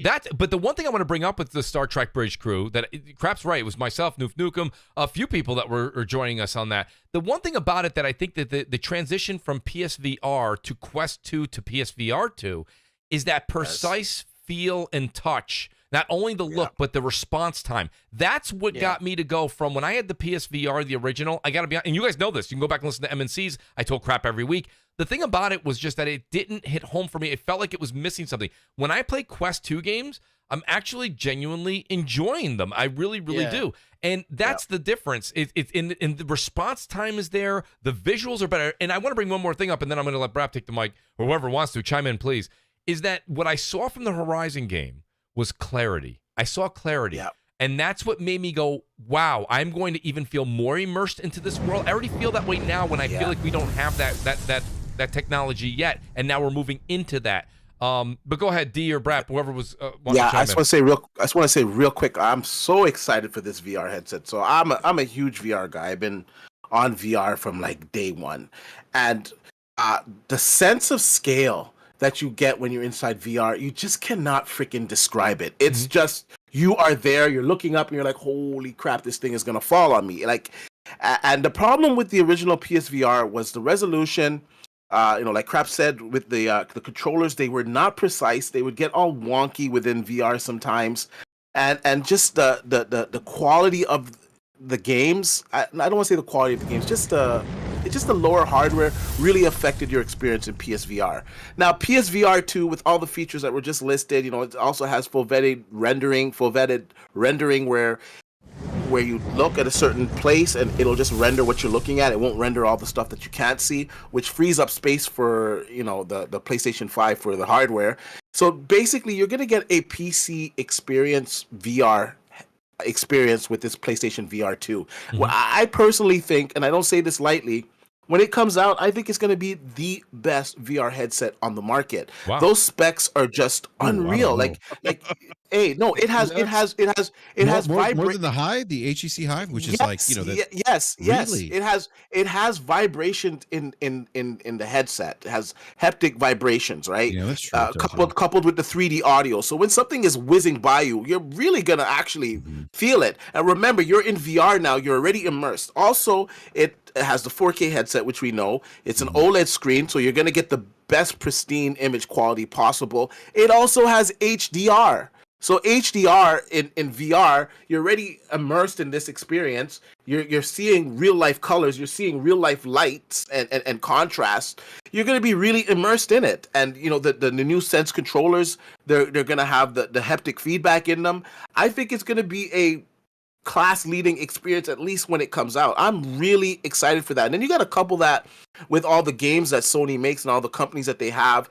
So you're not going to be struggling to get content for it like we do on the PC, where not every company is making games. Like there's some great games on the PC on it, but you know, with Sony's catalog, they could really hit this out of the park. You know what? The one thing that you're saying that makes a lot of sense, and I'll reinforce it because I did, like I said, I listened to Jeff Grubb's podcast earlier today, and I got to be honest with you, the one thing he said Sony has dedicated studios they know they can tap the shoulder to and say, you're going to make a game for, you know, like we're going to probably get another the little bots there. I always forget. Asobo? Astrobot. Yeah, I believe it's Asobo.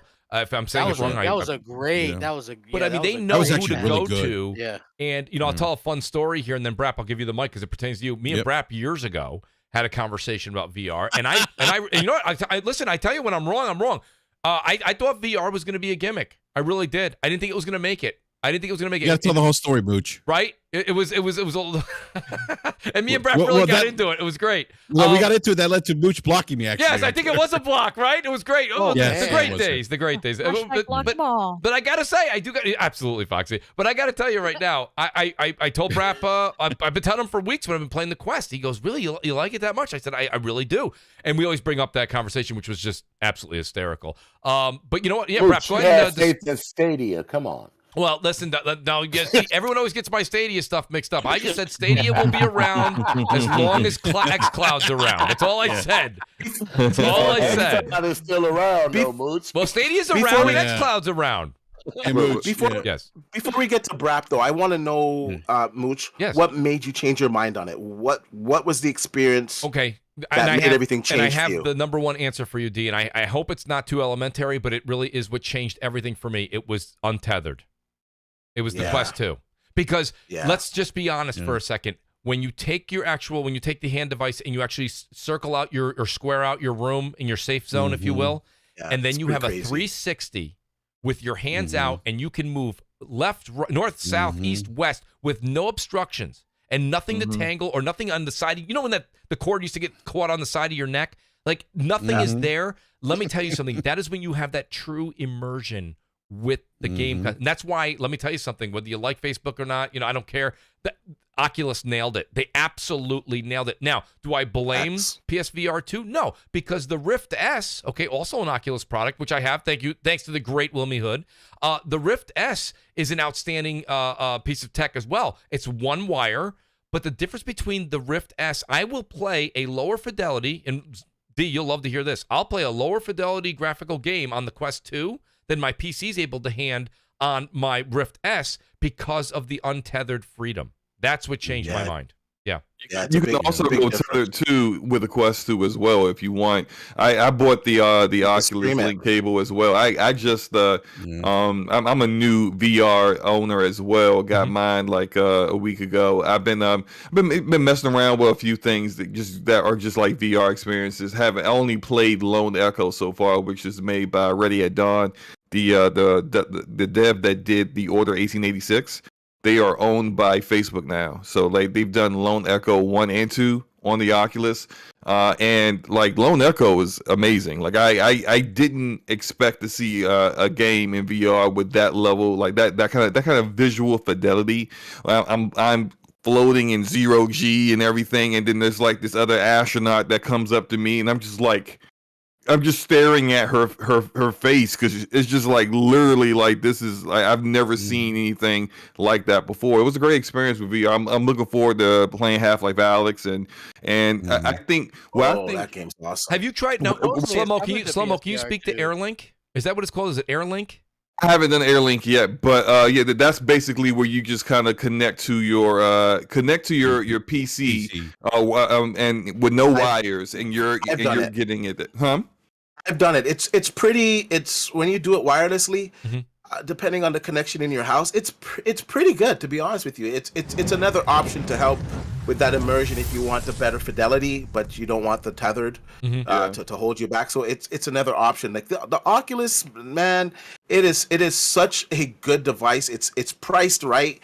And that's another thing with Sony. I think Sony's success on the VR2 is heavily dependent on the price. If they price this right, this will be a smash hit, because like a lot of people are against VR and they haven't tried it, and the price to admission is expensive to get into it. So until you try VR, you can't really talk on it, because it's just something that you have to experience. I think the price is important. I think the content is more important than the price, and here's why. When Valve came out with Half-Life Alyx, like that was the driving force for people buying the Index. $1,000 hit. People bought $1,000 VR headset.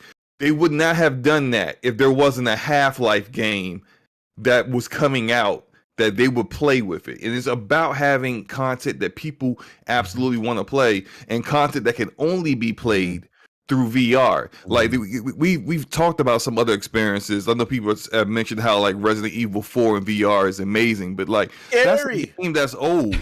People have played Resident Evil 4 a gazillion times already. Playing it in VR, okay, cool. But like for people who've never played VR, as we've talked about, people who don't know what the experience is like, these are people who are just like, I don't want to play Resident Evil 4 again. We've seen Borderlands 2 in VR. All these other established traditional games that are AAA games in VR, but it's like that's not a built from ground up VR experience. They need to, all of these platforms, whether it be Oculus, PlayStation, whoever, you have to have built up VR experiences where people see it and they go, damn. They could also need to play that, but the only way to play that is through getting. Let me piggyback off of Slow-Mo. If you don't believe him, he's talking RE4, okay, which is recently on the Quest. But if you want, it is deep. But if you don't want to try that, go ahead and try. I have on my PSVR. I have what is it there? I apologize. Resident Evil 7. You want to? That's scary shit. Yeah, I was just going to ask you. So, Lady Foxfire, are you into VR? No. No, I haven't been. No, not at all. End of discussion. I have somewhat interest in it, but I can't use it because of my disability and how light sensitive I am. Okay. So to do that would be like almost a nightmare for me. But I mean, I'm interested in trying it, even if it's for like a little bit. It's just I don't know anybody personally that owns one, and every time I see them, they're like in public spaces, and I'm like, no, thank you, I don't want pink eye. Right? Yeah. But to be honest, when I heard this announcement, I was like, well, not the announcement, but like more details regarding this stuff. I was like, now I wonder what Xbox is gonna do, which I know that you like great wanna touch segue on that as well. And I'm like really interested to see what Xbox would do. Would they do more of a PlayStation version of this, or would they go with the Oculus and everything else that's on the PC? And I'm like, I can see them being interested now with the new information that we have. Can I answer this, man? Go ahead, D. I'm actually that's one of our topics. So I'm switching. I'm technically switching topics. Go ahead, D. I be honest with you, I don't think Microsoft is going to do anything. I think Phil's been pretty adamant that there's no desire to bring VR to the Xbox, and I just think their focus is not there. Now, at the same time, if they wanted to bring it, it would be quite easy to do. They would just need to enable their Windows mixed devices on the Series X, seeing how it's running on Windows anyways. They could patch that in, and all those aftermarket headsets like the Samsung Odyssey and the Dell headsets, all that stuff, they could patch it in to work with the Series X. And a lot of the games, like we've just talked about some of the older games, they already have VR support, so it wouldn't be that hard for them to do it. But I just think that their focus is not there. Their focus is on the studios and bringing great AAA titles, and Sony doesn't really need to worry too much about the AAA titles. They have it unlocked, so they're going to be using some of their studios to bring the VR stuff out. It's unfortunate. I would like to see it on Microsoft's platform, but I would not be holding my breath to see that anytime soon on Xbox. That's an interesting take. Hey, Mooch, too. Go ahead, Brep. I want to hear your take. Real quick, I just want to because D brought up a great point about. I kind of was like, wait a minute, like PSVR2, top place VR device on the market, because I was thinking about PC, but he brings up a great point, like with the haptic feedback, the 3D audio. Sony's doubling down on those technologies, right? Yes, they are, to try to even the haptic headset. Yeah, even the headset. Yeah, right. It's so kind of in an Apple-esque type of way. I mean, they're trying to make a premium product, right? I mean, and so. To pricing, I don't think this thing's going to be, like $299, right? I wouldn't be surprised if this thing was $500, and that's probably not a price that people want to hear. But I also think this is for an enthusiast. I think this is an enthusiast market right now, and I think Sony wants to deliver enthusiast experiences at a high level. Again, kind of Apple-esque in that kind of way with their hardware. Yes. And to the Microsoft thing with Xbox. I don't get the sense that Microsoft wants to make more hardware or R&D more hardware. I think they're focused on Microsoft is a software as a services company. It makes sense for, I think, PlayStation to do more hardware, like PlayStation VR2. You know what, though? They had a partnership with Oculus at one point. Like, yes, they did. They do. It was supposed to come. Remember, they said it was going to come to support. But I don't think they want to make their own Xbox device and R&D that. Maybe if they partner with or open it up like D said, I think that's probably more realistic. But I think Microsoft's more focused on, pushing the services, which is Game Pass. I think that is their, like Slow-Mo has said, and people don't like when Slow-Mo says it, Game Pass is Xbox now. How dare you, and I think that's the focus right now for Microsoft. Sorry. You say, Slow-Mo? The thing also about VR is a lot of people look at it early on, especially like PSVR. There was a lot of things that were what I consider to be like demos or like show, like that would show you sort of what could happen. Like that Batman Arkham game, it takes about an hour to beat it, but it really just showcases how cool stuff can be. But later on they had a really good mix. Like Astrobot was a great platformer, one of the best you could play. Resident Evil 7 was a terrifying thing. They had Blood and Truth, which is from their first party, which was really good. Farpoint, I felt claustrophobic in that game because you're in this little thing and you feel like you're in this little thing when you're landing. There was No Man's Sky, by the way, is fully VR. Dreams is VR. Skyrim is VR. They got multiplayer. Firewall Zero Hour is a really good VR game. Even stuff like. You remember when I was telling you I'm interested in Moss and it was only VR? I was so heartbroken. Moss is one of my favorite games. The kids love it. We put the headset on it. They play. It's like, because you're like, it's almost like you're in this world, like you're playing and right in front of you, right? If that's where it's happening, and it's just such a cool experience to play. Iron Man was a good VR game. There's a lot of stuff that's come out. Even Hitman 3 was full VR. Star Wars Squadrons, they came out in 2020. That was pretty good. It was really good in VR. There's a lot of really cool stuff. Like you said, somebody said Borderlands 2. But I also think, and even though I'm not an indie guy, I think there's a lot of good indie VR stuff. I think they really prop it up. And what I mean by that is you have to just look at something like Super Hot, which is a game that I thought was okay just regularly, but you play it in VR and it's like amped up. There's a lot of indie games in VR that are really cheap. Like I own over 100 VR games on PSVR, and a lot of them are just like these little indie games that they are always on sale or whatever, but they're just fun little things to play. And I think that'll probably continue with the PSVR 2, but they're also going to have the big AAA experiences, which I think is going to be a lot of fun. You know what I want to see in VR, what I really appreciate is like Super Lucky Tales, Astrobot, the way that it's 3D, but you're playing with a controller and you're kind of in the world, but you're not in the character's eyes. That's how But Moss is, yeah. Yes. oh my god, imagine a God of War like that, man.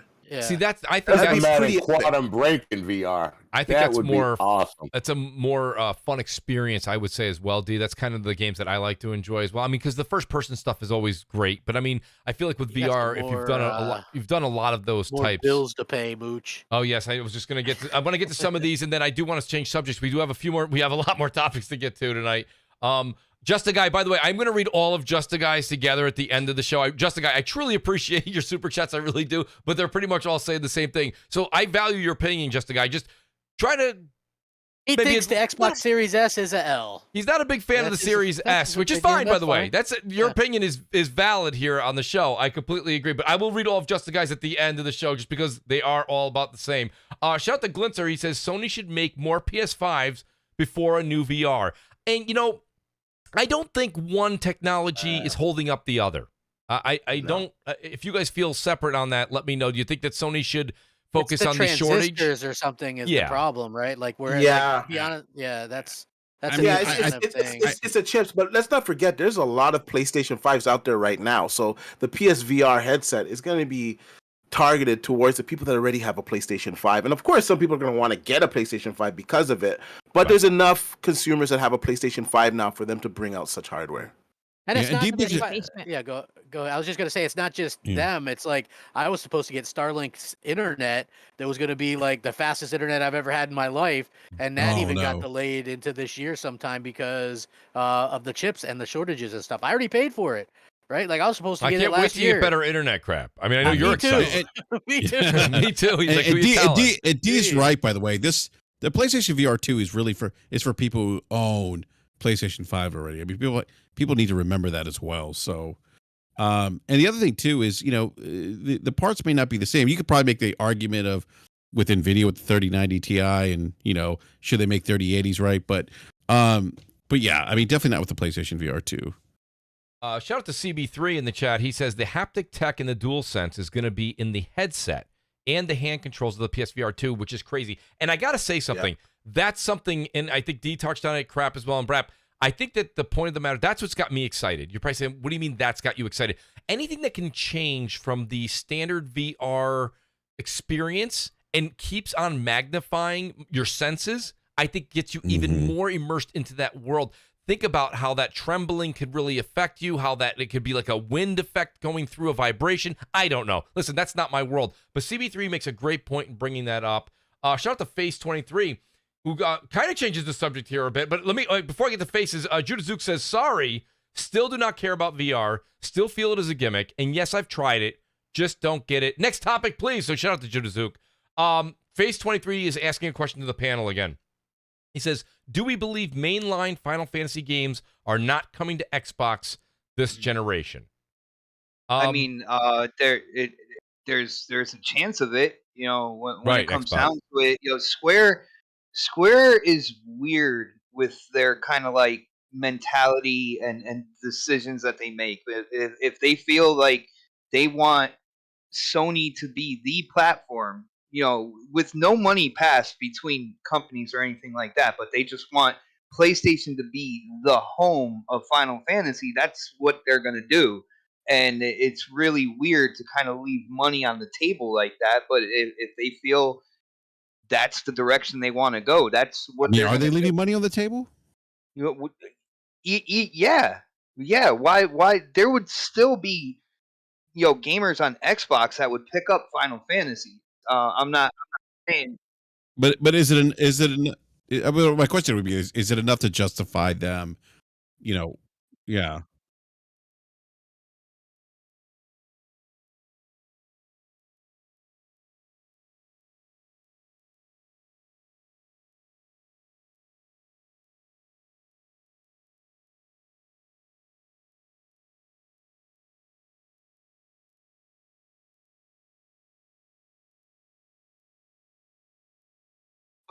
Losing 20-something% is still losing a lot of money.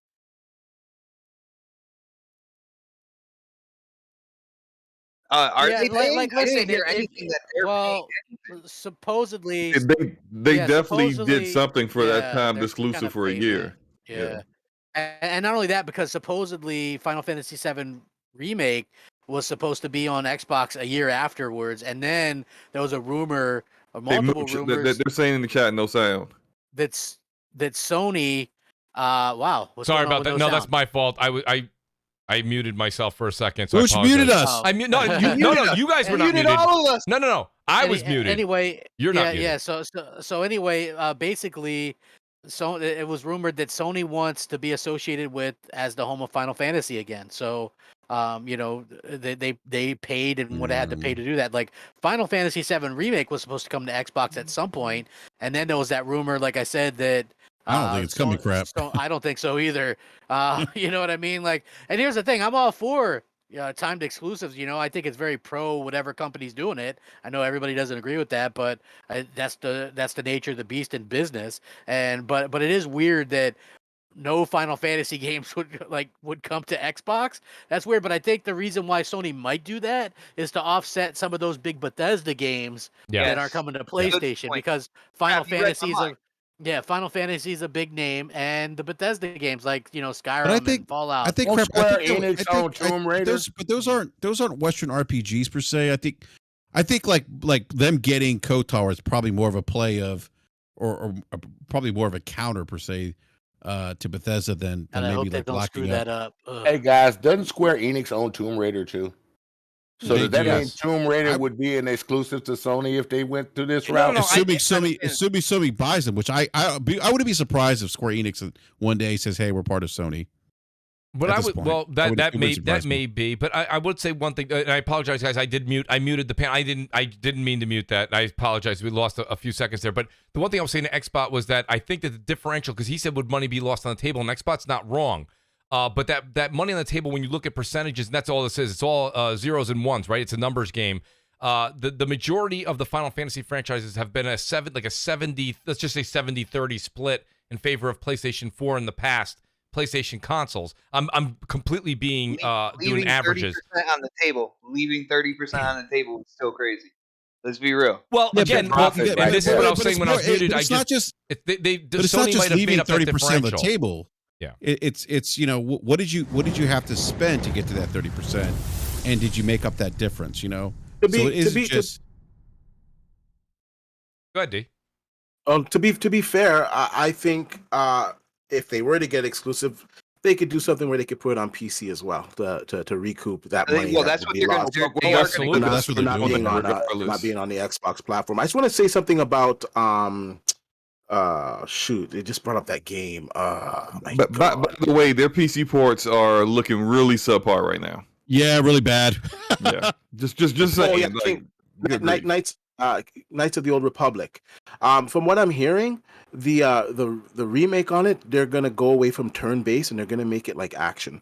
Oh, That came out today. That's they talked the about that latest today, report yeah. on that. And with Square Enix, I think if Square Enix is sold, they're going to be sold to Microsoft just because of the relationship that they have with that company. I don't think it would go to Sony. Well, D, I see. It depends, because Sir X-Man brought up a good point. I see the relationship with Square Enix rests and lies with the Tomb Raider series, but a lot of the other Square Enix games, and Slow-Mo, you may know a little bit more about this than I do, seem to be a little bit more PlayStation heavy. And you gotta remember something too. Like Sony actually was a majority stakeholder in Square Enix a while ago. They sold those shares though. From Yeah, what I they- understand. Yeah, but sold the shares back, didn't Microsoft just hire Square Enix to help them on one of their games? Everyone's making fun of. Again, Crystal Dynamics. Yes. yeah, Yeah, they use yeah. Crystal Dynamics. Yeah, they part, did, yeah. but again, I think there's a longer relationship there between Square Enix and there was supposed to be some kind of, I think 3 years ago, B Money mentioned this too, and I forgot about this, but there was some kind of agreement or something between Sony and Square Enix. There could have been some kind of takeover of some sort or something. I don't remember all the details, but that was something that was kind of behind the scenes. But I think it's still more likely going to be Sony than Microsoft, just because of the relationship, the fact that Sony used to own significant shares, in the company. What do you think, Foxy? I don't see them going anywhere. I see them trying to be in everybody's pockets, right? And I think PlayStation's paying up really good for them to keep Yeah, this could be it too, yeah. remaster for Final Fantasy VII. But eventually, Square is very known for saying that this game failed because it didn't make enough or this and that about like Tomb Raider, and they said that about Final Fantasy 15 as well. So eventually it will come. I just don't think that they're in a hurry since PlayStation's paying up really well. Mm-hmm.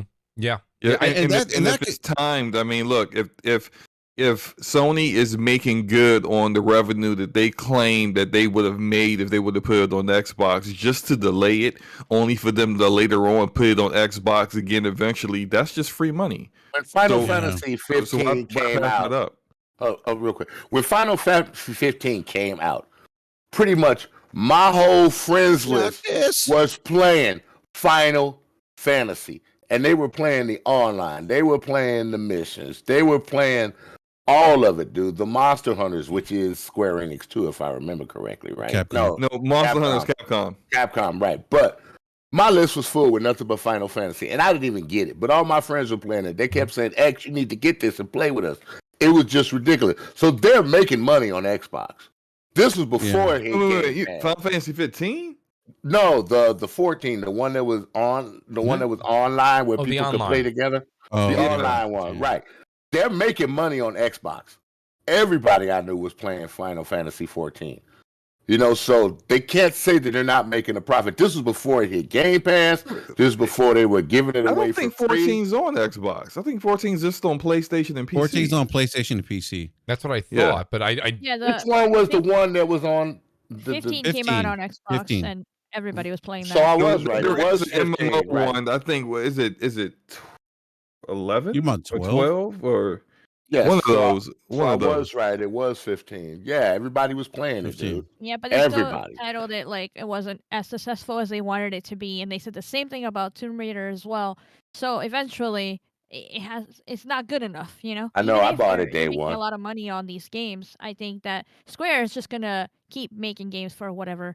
And now they're putting Life is Strange on Switch as well. So they got all the Life is Strange games coming out there, and that's also another thing that's making them money. They're not giving. Yeah, Lady Foxfire brings up a great point too. I mean, Square Enix could also be kind of like on the take per se, trying to make the most money too, and Sony could just be more aggressive with trying to lock down third parties, which we know is happening. I mean, there was Imran Khan actually had a report about this probably about a year ago where Sony was outbidding Microsoft for third-party time exclusive content. So that could very well be the case too, and maybe not a buyouts in the future, but maybe it's just Sony just being a little more aggressive. Those are all interesting takes, and I do want to get to another topic here. I do want to bring this.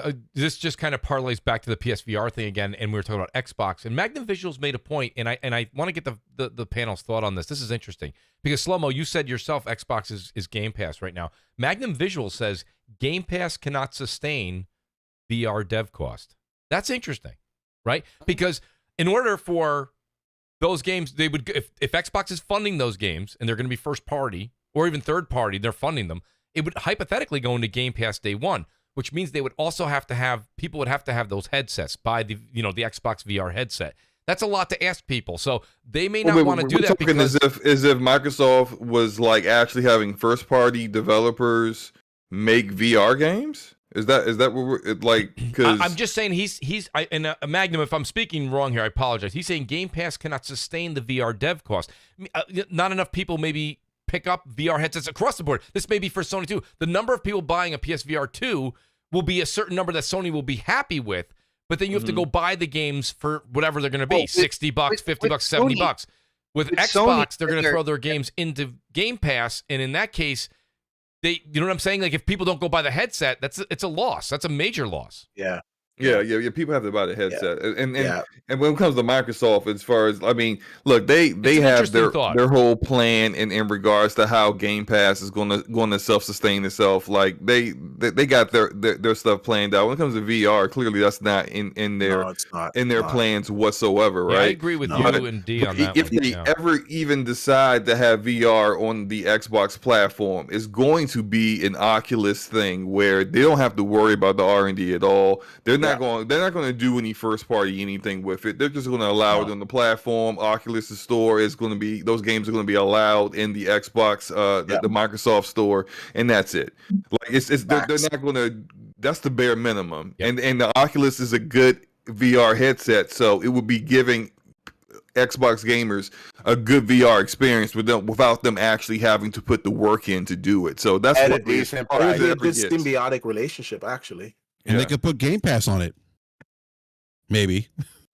Maybe. We'll say maybe on that one. Let me see here. I just have so let me go here, guys. I'm going to switch subjects, and I'll start with Lady Foxfire, and I want to hear what you guys have to say. This is kind of a sad story. We've been talking about it, and we've seen the decline over the years. Let's talk about E3 is no longer doing. They've announced they're not going to do a live 2022 presentation. It's going to be virtual again. And I'll be honest with you, Lady Foxfire, I spoke with a lot of people in the community. BRAP, crap. I was actually going to plan to go this year. I thought this year was going to be live. That's what everyone was talking about. Shout out to Tim Dog because he was excited about it too as well. And now we're getting news that that's not going to happen again.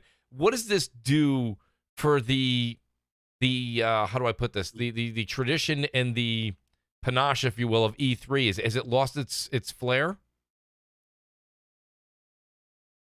Did I lose Lady Foxfire? I promise you I didn't mute anybody. Nah, she's on mute. Oh, she's on mute. Okay, I was like, I did not do that. Okay, I have nothing to do. Mooch, E3's dead. That's all I gotta say. Go ahead. Yeah. Well, no, see, I don't think E3's dead. I mean, unfortunately, they had to make this decision because of what's going on in the world and whatnot. But we saw from last year, there was a report that came out that said that like people weren't really trying, like the ESA wasn't trying to secure the physical building and everything back in November before Omicron blew up. So this like they weren't really trying to go physical already. So like before all this stuff, this is like it's a struggle. It's a struggle because they saw the success that they got last year and they saved a lot of money. Let's just be honest. They saved a lot of money. So they're looking at a dollar and cents thing. I think from the fans' point of view, I think it would be good to have an E3 because I think it gets the people excited. I understand where they're coming from the money point of view, but I think that the event should go on. I don't want to say that it's dead because I do think once the pandy is over, I do think that they're going to open things back up. And to give you a little story on my thing, before the pandy started, I was going to go to the last E3, the E3 2 years ago. I was going to go to it. I was going to go meet Tim, meet everybody. I was all excited. I was like, oh yeah, I can't wait to E3. And then the pandy hit. And then of course, the rest is history. So from a fan's point of view, it's kind of sad that it's not going on again this year. And I hope they don't kill it because it's some really great fan service. Yeah. It's sad that it's not going to, because just like D, I was going to go 2 years ago too. I was actually going to, shack up with the Iron Lords and Mr. Boomstick. What's that, Enrique? We don't want to know how you roll like that, but okay. No, I meant like we're all gonna stay the same place, man. Okay, okay, all right. You know what, Slimo? Never mind, man. You know what? I'm sorry. I'm kind of scared right now. No one can say. Look. So I lost my train of thought. Mission accomplished. No. Look, but what I was going to say with last year. Hold on, Ricky. I think part of the problem with last year and how last year's E3 was just awful was that the ESA, which I think they suck at this stuff, but the ESA did not give publishers a lot of like advance time saying we're going to go forward with E3 again, and it's not just, we don't know that just from the statements from the publishers talking about not having enough time and the devs talking about trying to come up with a good trailer or good gameplay or a good vertical slice of a game that they were not prepared to show. But outside of that, the only actual shows that were good were shows where you knew they were going to do a show regardless around that time, like Xbox's show. Xbox's show was good, but Xbox was going to do a show whether E3 was happening or not, because that's what they always do around that time. They got their own Microsoft Theater if they wanted to go physical or not. Well, they could do whatever they wanted. It was the other publishers like Ubisoft that was just like, oh, there's an E3? Okay, all right, but just throw some stuff together. Well, there was one, who was it, Bandai Namco that only showed one game? I mean, like, Yeah. like that's not a good E3, and ESA just kind of sucks at this stuff. It just is. So, you know, I mean, shout out again to Jeff Grubb because he spoke about it today on his show as well. He said there will be another thing called E3 in the future. Jeff, I remember hearing what you guys were saying, but work calls had come in at the same time. But I do want to, like, what Jeff was basically saying was this is too big of a market. The E3 market is too big to just say it's going to collapse and fall. However, they're going to rebirth E3. That market will be out there. And I believe, Jeff, if I'm wrong, tell me, but I believe you were saying something along the lines of maybe even Jeff Keighley may take over an E3 situation where he does a winter and then a summer. Oh, God. Please, Well, listen, I'm not, no, I'm, and by no means, by the way, hold on. I'm not putting those words. Heelys. I'm not saying Jeff. Heelys. I'm not saying Jeff like Grubb that. said that. Hey, I'm not saying he said that, but I know it's a big said market. That the reveals that we got at the Game Awards were better than E3 anyway. Yeah. To be honest with you, That's That's a good point, Crap. The problem with E3 though is that what Sony and Nintendo have proven is that you don't need to be there because you don't have to pay. I mean, think about it. It costs these companies millions of dollars to go there, to get the booth space, you know, to get their teams together, to get all the marketing. And let's face it, like we're living in a digital. We just talked about VR. We're living in a digital world. You don't have to do those things now. You could. Sony is doing just fine without having a physical presence at E3. Nintendo is doing just fine not having a physical presence at E3. I personally miss the reactions of the crowd going, yeah. I do too. I do too. But these companies are for-profit companies, and if they could save money and still have and maybe have more of an impact, you got to imagine looking at the analytics, the data, and if the data says, you know what, guys, we get more of an impact, we get more, you know, ROI on just doing things virtually than we would going to E3. Then we're just going to do that. Yeah. You know, and I think they could also potentially have more games to show if they just actually do their show not on, hey, it's got to be second week of June. We got to have all your stuff ready by second week of June. And maybe some your devs don't have something ready so that they don't show it. But like you actually decide, we've heard about developers like being upset about doing vertical slices for E3. Right. Like if you wait a month in July, you might actually have more content to show. Or you know, hey, like, you know, we're going to do it in August, and then we're going to have all this stuff to show that we wouldn't have been able to show if we were doing it on June 13th. It's, you know, it's just easier all around for that actual publisher to just not have to deal with. We gotta fly everybody out to LA. Yeah. We gotta set all the stuff up. We gotta have. Mainly, what do you think they do it for? The fans. Who's gonna buy your game? The fans. Yep. Who's the one that's going to hype your product? The fans. That's why they have Xbox Fan Fest. Yeah. And every time E3 is coming around, I hear about Xbox Fan Fest more than anything else. And then I go out of my way to look at the other shows. Yeah, but here's the thing: you can still have that impact. You can still have that. You can still have that impact.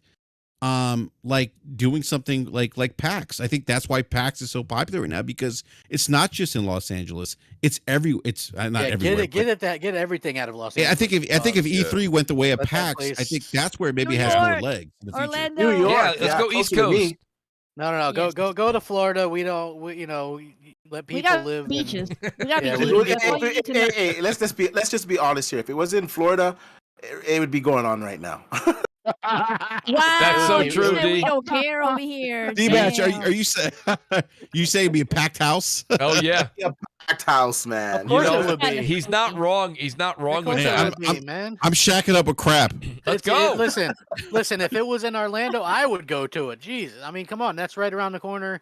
I wish crap. I've been saying this for years, and nobody really. Real quick, but seriously though, like that, I think that's the problem. Like it's in one spot. Like imagine if they opened it up. The Super Bowl like goes PAX from does. place to place. Why don't we move E3? Oh, the Super Bowl might move this year to Dallas. You know what I Florida. mean? Like, yeah, no. Well, actually, Dallas, they might go and use the Cowboy Stadium because there's all kinds of mandates and stuff going on in California right now. But which is probably one of the big reasons why E3 is they're already like, hey, no E3 situation. Which I just that's actually a great point, crap. It's just so. There's been mandates since November in California. Like I was talking to what's his name, Dark Optimus today, and he was talking about that, like how LA is so tight right now. Yeah, so what Slow-Mo said about them not locking down the venue, it could be that because of the mandates. That's interesting. That they were like, you know what, guys, I missed that. They need to do what they do for the Olympics. Let states bid for it. Let them bid for it. Let the cities bid for where they want E3 every year. E3? That would add excitement if you had seriously, if you had E3 in different cities. Yes. First of all, they'd get more money because these cities would be fighting for it.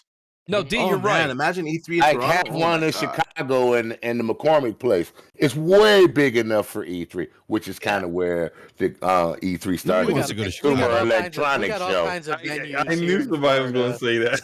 Well, We I got all kinds of Nobody wants venues to here go in to Florida Chicago. that they could use. I mean, let's Florida just be has them. honest. Shout out to Gaming Chicago with in the Persona. summertime is beautiful. Gaming with Persona, who's in the chat, he No, might it's not. know. It's cold. There's a huge He's theater. in Miami. There's like a huge center in New York That City would be too, hot. and I always forget the name of it off the top of my head. That could definitely it's like bigger than where the E3 is held in Los Angeles. Like I'm saying, Noof. I mean, There's a place everywhere. Let them bid Ooh, for talking it. about City Field? I'll be hey, listen, I'll be honest. When it comes to this stuff, like I like the little things that Sony does and the little videos or vignettes, but they're like 30-minute long things or whatever. I think we all missed the hour and a half showcases that Yes. Sony would do. You know what I mean? Like Well, it's just not 30 the minutes is same. orchestra, though, crap. You know that, right? Well, no, I mean, listen, but I missed the the tension and what's coming Crap. next, and now it's like Crap, remember that God of War reveal? at Yeah, E3? you know what I mean. That Like, was fucking epic. It Yeah, it was. was. And even like the Spider-Man and the Ghost of Tsushima and all that stuff, the way that they revealed that stuff was good. Now it's almost like, and not just with PlayStation but Xbox too. It's like we all get hyped up because we don't get that big release, and so when we get these smaller little shows, we all critique it like, oh, that sucked. Because we want that big release, and we're not getting the Gamescom, we're not getting the E3s, we're not getting the stuff that we want, that we're used to as the fans. We're not getting and that show. We aren't, and where we can cheer and talk, and it's like it seems almost unfair because every other thing, like football, packed stadiums, baseball, packed stadiums, NBA, NHL, packed arenas, right? So why not, if it's such a big deal? Yeah, wrestling, packed arenas again. Why not just do something similar if they're that have a mask mandate or make sure that people are vaccinated or whatever? Just do the thing, right? Like I feel like another year of this shit is gonna kill. It's not doing it any favors. It definitely will. It'll definitely kill it because the momentum's already lost. Shout out to your boy Roy. He says VGAs, which is what Crap said a moment ago. VGAs are now bigger than E3, and Jeff Grubb made a good point. We left one big city out, and you can get cheap floor space because they got tons of it, and everybody would like to go there, me included. Vegas, have it in Vegas. You know what I mean? Like AlphaCon. Why not? So I mean that's a great point. I love this topic because and I saw a few people say, "Mooch, change the subject." The thing about this, the reason I brought this up is it is what Crap just said. Every year that we neglect to pay attention to E3 and E3 gets diminished, well, let me put it this way. The E3 we know will cease to exist. Jeff Grubb is right. Maybe somebody will pick up the ball and run with it, and we'll have a new E3. But I just hope that new E3 has the glitz and glamour that the old one did. Yeah, go ahead. Did you see that? You see how Keeley kind of like put out that tweet right after the whole E3 announcement about Summer Games Fest? Wait, so you got to imagine that. Keeley, yeah. Yeah, you got to imagine that Keeley is like, you know what? I'm trying to put my foot on the throat of E3 at this point. Keeley's the Ryan Seacrest of New Year's Eve when it comes to games. Yeah, you know what I'm he saying? Yeah, he's yeah, like, no, but he is really my show. And hats off to him, by the way. I mean, he is really trying to. He is trying to make his put his stamp on the industry. I don't think you have to use the words. We used to say that years ago when he went from the Joel, what's his name there from the Community, when he went from those VGAs to where we are now. He's not trying anymore. He's there. I mean, he's got Sting. Oh yeah, with the Game Awards, yeah, right. He's got major talent that shows up. He's got Hollywood actors showing up, and he's got endorsements. He's the Dick Clark of video games. He's the what? He's the Dick Clark of video games. Well, I think that we have to now upgrade him to the Ryan Seacrest. But yes, Dick Clark definitely was the predecessor. I'm showing my age, but you know what I mean. You inject yourself a lot in Call of Duty, Mooch. You're like, let me inject this. Let me inject myself. Let me inject myself. Those stims, let me tell you that. Don't underestimate the stims. The stims are fantastic. I was like, I didn't even know what the hell they were. I was like, they save your life. They do. Save your life. Crap. The minute you're about to die, because let's be honest, the what is it there? The what do they call it? The time to death is literally very short in this game. So if you actually get hit and you can go around the corner and you're in that red stage, hit the stim, and it immediately bring you back to at least almost 10%, down to 10% recovery. It's pretty good. It's pretty damn good. Yeah. But I use them like mad. I've been playing this game a lot. You've probably seen me on it. I play it all the time. I do see you on it. I play it while you're playing the single player, though. Yeah. No, man, I'm playing. Are you playing multiplayer? World War II Call of Duty. I'm level 55 now. I'm enjoying it. Get a Warzone. I skipped this year, man. Listen, D, I don't blame you, D. Listen, here's the deal. I'm still playing last year's though every day. Well, this is the thing, D. Well, then we gotta link up. I have all of them. I myself personally just got this one because if we all remember, we all have short-term memory in the gaming community, right? If you remember back 6-7 years ago when we had Call of Duties where we were getting jetpacks and running on the wall, people were like, "Give me boots on the ground. That's all I want." Well, now we got boots on the ground. They have to do these 3, right? So you have a moderately futuristic one in Modern Warfare, and then the Cold War series is like that jungle warfare that's between, like, what was it there, guys? It was like the Vietnam era in the 70s and the 80s. And then you have the the World War I, World War II era, and that's the way they divvied it up. I don't know if you guys agree with that or you don't, but I think how they kind of split it up to get boots on the ground. I think most people don't want the World War I, World War II stuff. To be honest with you, they want a modern day version of it. I prefer modern. I think they're happy with that. Personally, that's my opinion on it. And also, if you look at the new one, like, I haven't played it, but I've looked at enough stuff that some of the weapons aren't that accurate either. No, they're not. The Vanguard weapons are atrocious. World War II this weapons is what I'll say about what I like about Vanguard, right? Because I have it on both Xbox and PlayStation. I like the fact that yes, it's a World War II game, but it plays very modern, in my opinion. Right? It's like, it's got some really cool stuff to it. It's like, the UAVs there. The guns are odd crap, some of them. They are odd, and that's what I like about it, because I remember World at War back in the day. There was only like 2 guns that were worth a damn, and this one there's like a lot of guns are worth a damn. Yeah, there's at least half a dozen that are worth a damn. Yeah, this one's got like a radio control card that you use. It's got modern sights. It actually plays. To me, it plays a little bit like Call of Duty 4, like how Call of Duty 4 used to play back in the day. Mm-hmm. The other thing that I like about it is it's got quite a few small maps. So it has quite a few. I love the small maps. In fact, right now, I don't know if you played a bunch of this, but I played the hell out of 24/7 Shipmas. I love, man. There's I was disappointed there's when Das they took House, that. and there's also now there's. They also have Dome. Dome, which was a game from from World at War. Yeah, but they have a lot of smaller maps. In fact, right now they have 24/7 Ship House, which is house and shipment. And it's just I've been playing the hell out of it. It's so much fun. And I realize that that's controversial to say that, but I've been playing on Xbox and PlayStation, man. Yeah, I own it on both. I play, and what was great, guys, a little bit in the Mooch's life here. I got to be honest with you. I've been just having the roughest year because you can't change your Activision account. You have to wait 12 months. So when I bought, Activision account is from like a million years ago. But you can't change. But hear me out. You can't change it for 12 months to a platform. So what happened was when I had bought Cold War, okay, I played all my Call of Duties prior on Xbox. So when I bought Cold War, it just instantly gave me a PlayStation. On my PlayStation, it started a new Activision account. So I said, okay. So I had to wait an entire year till this December.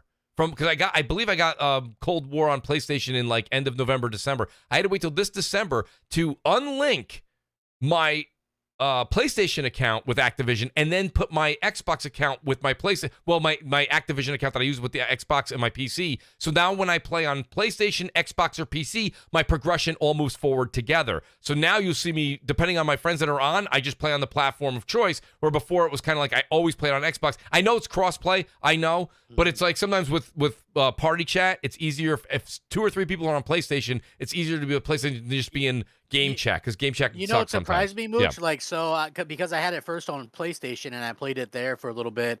When I hopped on Xbox, I was the same level and had all my guns and all that stuff, and even the achievements popped. So I thought that was pretty cool. That it kind of goes back, like you can. It does, because your Activision account is linked between the two. So when you open the next one, same thing happened to me. When I had earned it actually on Xbox, when they popped over on the PlayStation when I opened that one up. I do want to do a couple speed round here. It's 9:00. I'm just gonna ask a couple quick questions here and see if we can get everyone's take on it real quick. I just wanted to go over The Last of Us PS5, the remake, And Factions 2, that rumor, because you guys know that I'm a big zombie fan, I'm a big Last of Us fan. Like, I have everything Last of Us. I'm a big fan of that.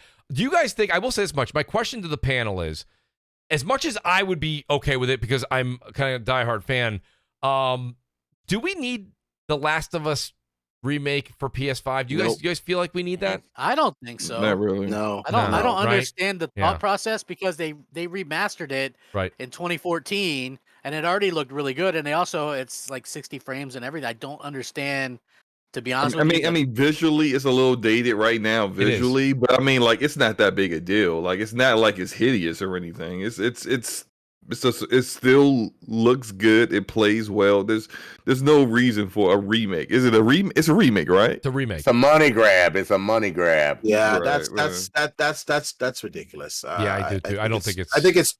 I think it's too soon. First of all, and yeah, we don't need it, man. I think what they should have done, D. I do listen again. I'll take myself out of the equation because I just love that series. But taking that aside, maybe what they should have done was a The Last of Us 2 remaster for PS5, and then include. But here's the thing, guys. I think part of this rumor, if we're reading everything that's coming from that reliable source on that leak, was that it will also be bundled with whatever they're calling Factions. I'm calling it Factions 2. If you guys want to call it something else, their AAA game that they've been making. So it's kind of like the way they did Miles Morales, where they sold you Miles Morales, and then they also said, well, here's a remaster of Spider-Man 2018 as well in a bundle. Correct.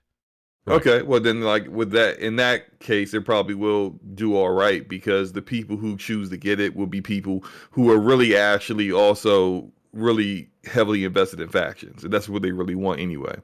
Mm-hmm. I do want to say shout out to Tactical Gamer, Mooch Maniac family member for 17 months. He lives in the house at this point. He's a family member. He says, and I believe he meant previous, but it came up precious. He said, referring to Crap's previous comment, I feel PlayStation are sometimes a casualty of their own success. We, the gaming community, allows. Wait, I'm saying that wrong. We, gaming community, expect PlayStation to bring that heat.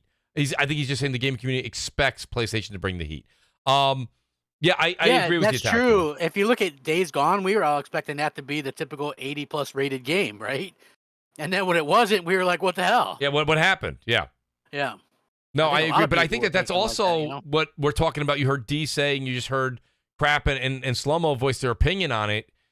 That's something that Sony has to be careful when they do stuff like this, especially if it's going to be the original Last of Us.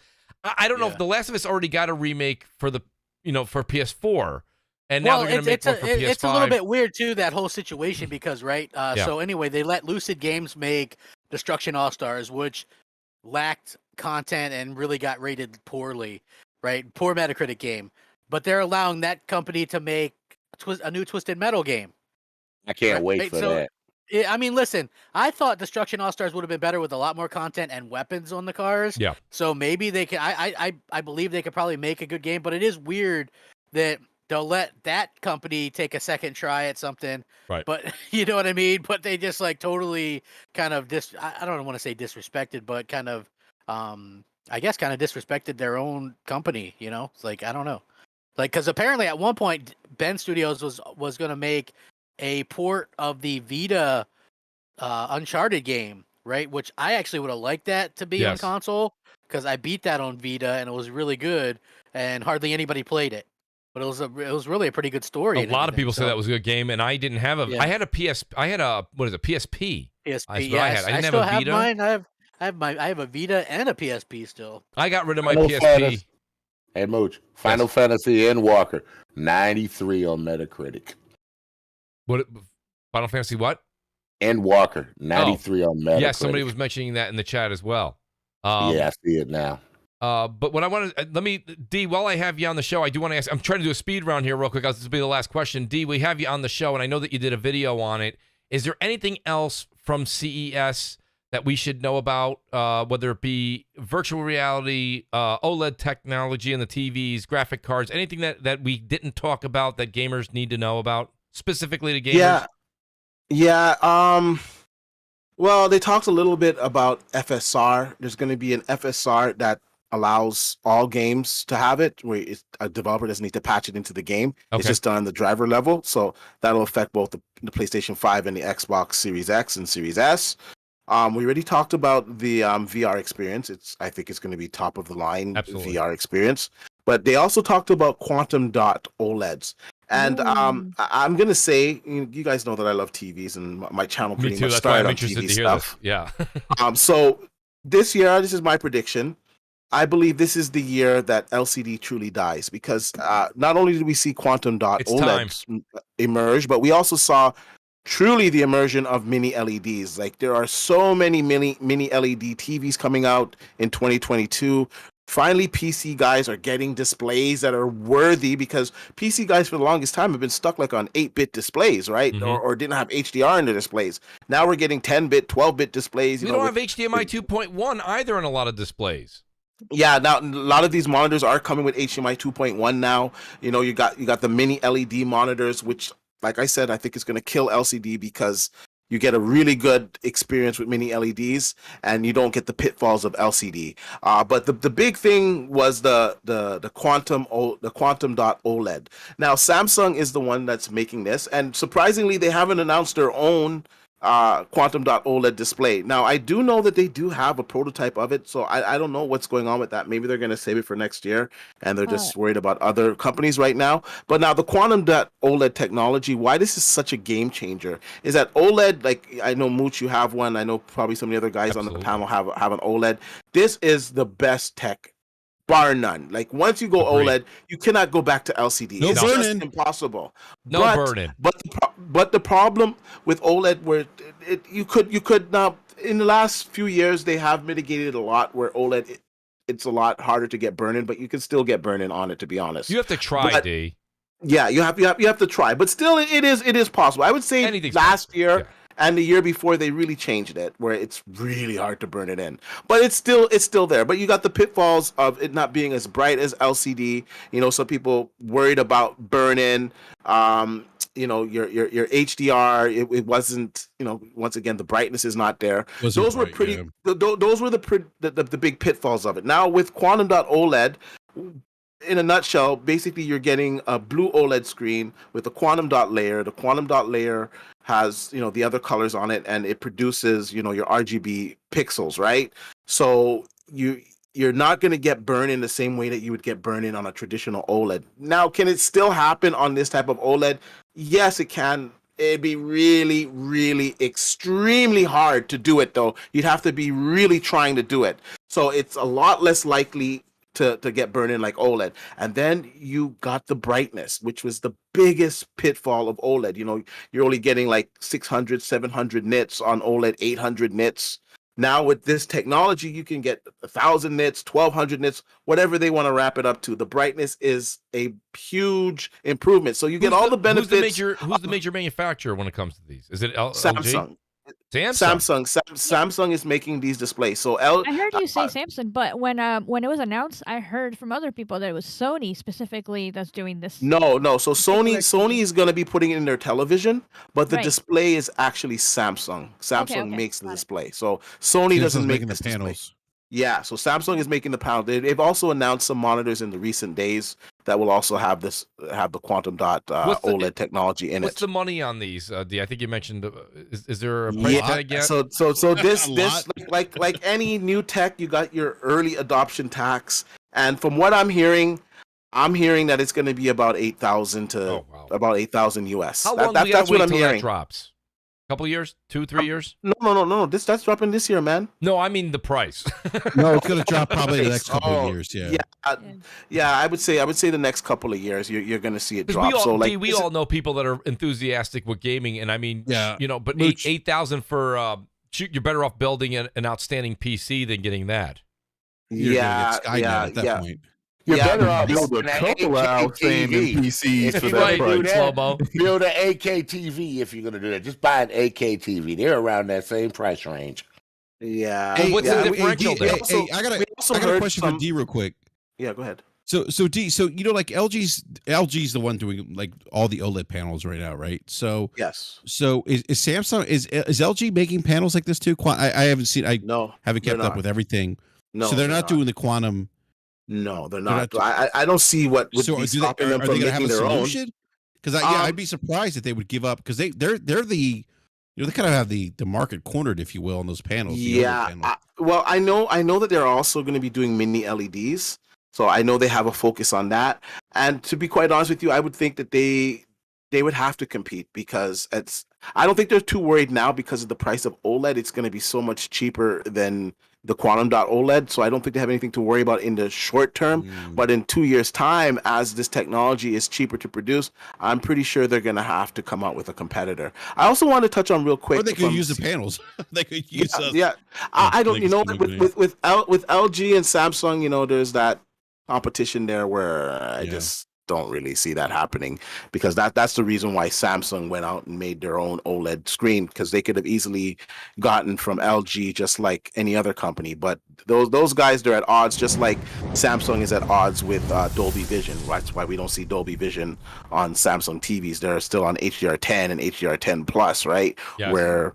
Where Dolby Vision is the superior technology. But you got those politics. I just want to touch real quick. There's a few things I did forget about CES. We also know that AMD is going to be refreshing their CPU line later this year. They're going to come out with I believe it's the 5800X. It's going to have 3D cache on it, so it's going to be really fast. And they're going to be going to 5 I think that's on 6 nanometer, and they're going to be going to 5 nanometer for their next Zen process, Zen 4 later on this year. How does that hold up against their competitor? Well, it's going to beat their competitor. So they're touting it as it's going to be the fastest. The thing about it though, D, and I'll tell you, every time a new car anything comes out new from AMD, their spec sheet is always much more superior to the competitor, but the competitor's product is always just polished and refined. No, that's not the case with if you want to say this against Nvidia, I'll say that AMD is very close to what Nvidia is doing, but Nvidia is just a little bit better right now with their DLSS technology and their But when it comes to the CPU market, they're Intel is playing the catch-up game, and they're having to do all kinds of things like increase the power like tremendously to try to compete. Technology-wise, price per performance, I think. Yeah, technology-wise, AMD right now is ahead of Intel, and Intel came out with their big little cores, and AMD is doing something a little similar but more efficient with the way that just better the way they implement the power distribution to their cores. And once again, this Intel victory that they had recently with their new CPU, it's short-lived already because AMD came out with they released the specs and it'll be coming out shortly. That already defeats that. So AMD for the CPUs, they're there. And I gotta say, as a PC builder, a lot of people don't know that I actually build PCs for a living. It's part of my job amongst other hats that I wear. And many people, they're not asking for Intel builds, even though I will say that the their CPUs that they have now, they're pretty good. I don't want to say they're bad. They're pretty good. There's some issues with some of these small cores on some games. They're running some issues. I got Intel. But it's not hugely widespread. So I want to say that their new processor, although it runs a little bit hot and does take a little bit more power, it is still pretty good. So people still don't want it.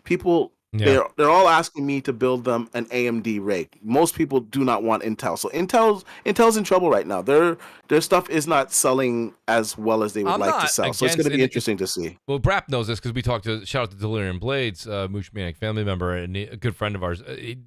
Blades has always been a big Intel fan. So when I've done my build, I've always went Intel. It's not that I'm anti AMD. I feel like that maybe now things are different. I just feel like I'm still only rocking an 8700K. I mean, I'm way behind. But it still works so well.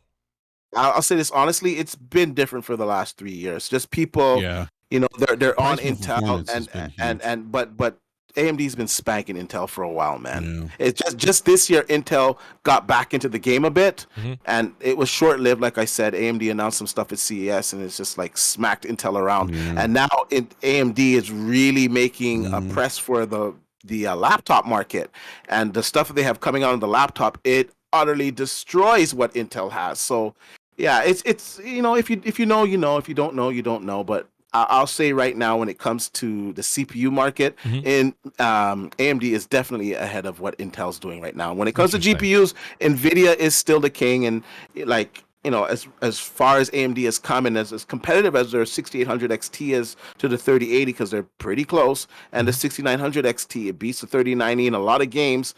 Nvidia just having, DLSS, It beats the they're 3090 in looking for some so long. games. Their I wouldn't say a technologies- lot of games. It beats it in six- some games. The 6900 XT beats the 3090 in most non-ray tracing games. This is a fact. So you need to look up the benchmarks on this. No, But I've looked. Come on. when it comes, I've looked. I can watch benchmarking videos like all the time. You can look them up. This is a known fact. Now, when it comes to ray tracing, I'm talking about normal. Yes, because most of the benchmarking videos don't do ray tracing. Hold on a second. Normal rasterized games, the 6900 XT, it does trade blows with the 3090 and it beats it a lot of times. It's not a situation where the 3090 is ahead of it. And then you got to push in the price difference between both of them. Now, when it comes to ray tracing and DLSS, NVIDIA has the advantage over AMD, and these technologies take them further. So a game normally rasterized, say on AMD, it's doing 90 frames per second. On NVIDIA, it's doing 80 frames per second. You click on that DLSS, and now that game is doing like 120 FPS, right? So their software is more mature, and their ray tracing is more mature, and that's where they are still beating AMD. But when it comes to normal rasterized games, AMD, the 6800 XT and the 3080, they trade blows a lot. And like I said, the 6900 XT, it beats the 3090 in a lot of games. Just look it up when we get off the air. As I said before, I do let these you things go. for a living, and I compare them. Okay, I look. I have a 6900 XT. I'll let you speak, D. Hey, I'll hold on a let you second. speak. Let me give you context. Let- Let me give you context. No. Hold on, let's slow-mo go. I'll let You you- can I'll rebuttal. let D. you speak. Hold on. I'll let you speak right after this. Let me give you No, context. you just moved. What are you talking about? Let me just say you this. don't even know what I'm about to say. One thing I'm going to say here. You don't even know what I'm about to say, D. My main rig is a 3090 Asus Strix. That is my main rig, and it's my main rig because it does the ray tracing and it does the DLSS. But when it comes to normal rasterization, my 6900 XT, most of the time, it beats it in most games. All right, So you're basing this off of your 6900 XT, your specific rig? Because look, I've seen benchmarking videos. I've seen a lot of them. When they compare them, now, I'm not saying it's a large margin, but the 3090 wins in most situations where they actually compare the two. The 3090 wins in most situations without the DLSS. Which Without benchmarks are these? I can go look them up. That's fine. I'm interested in this debate because But there are actual benchmarking YouTubing channels that actually all they do is benchmark GPU. Listen, if you're a PC guy, it's kind of common knowledge that rasterization, the 6900 XT beats the 3090 in a lot of games. Now, when you add the ray tracing, I am a PC guy. Okay. That's not common knowledge. Okay. Okay. Now I'm still not done. You still keep cutting me off. I'm still not done.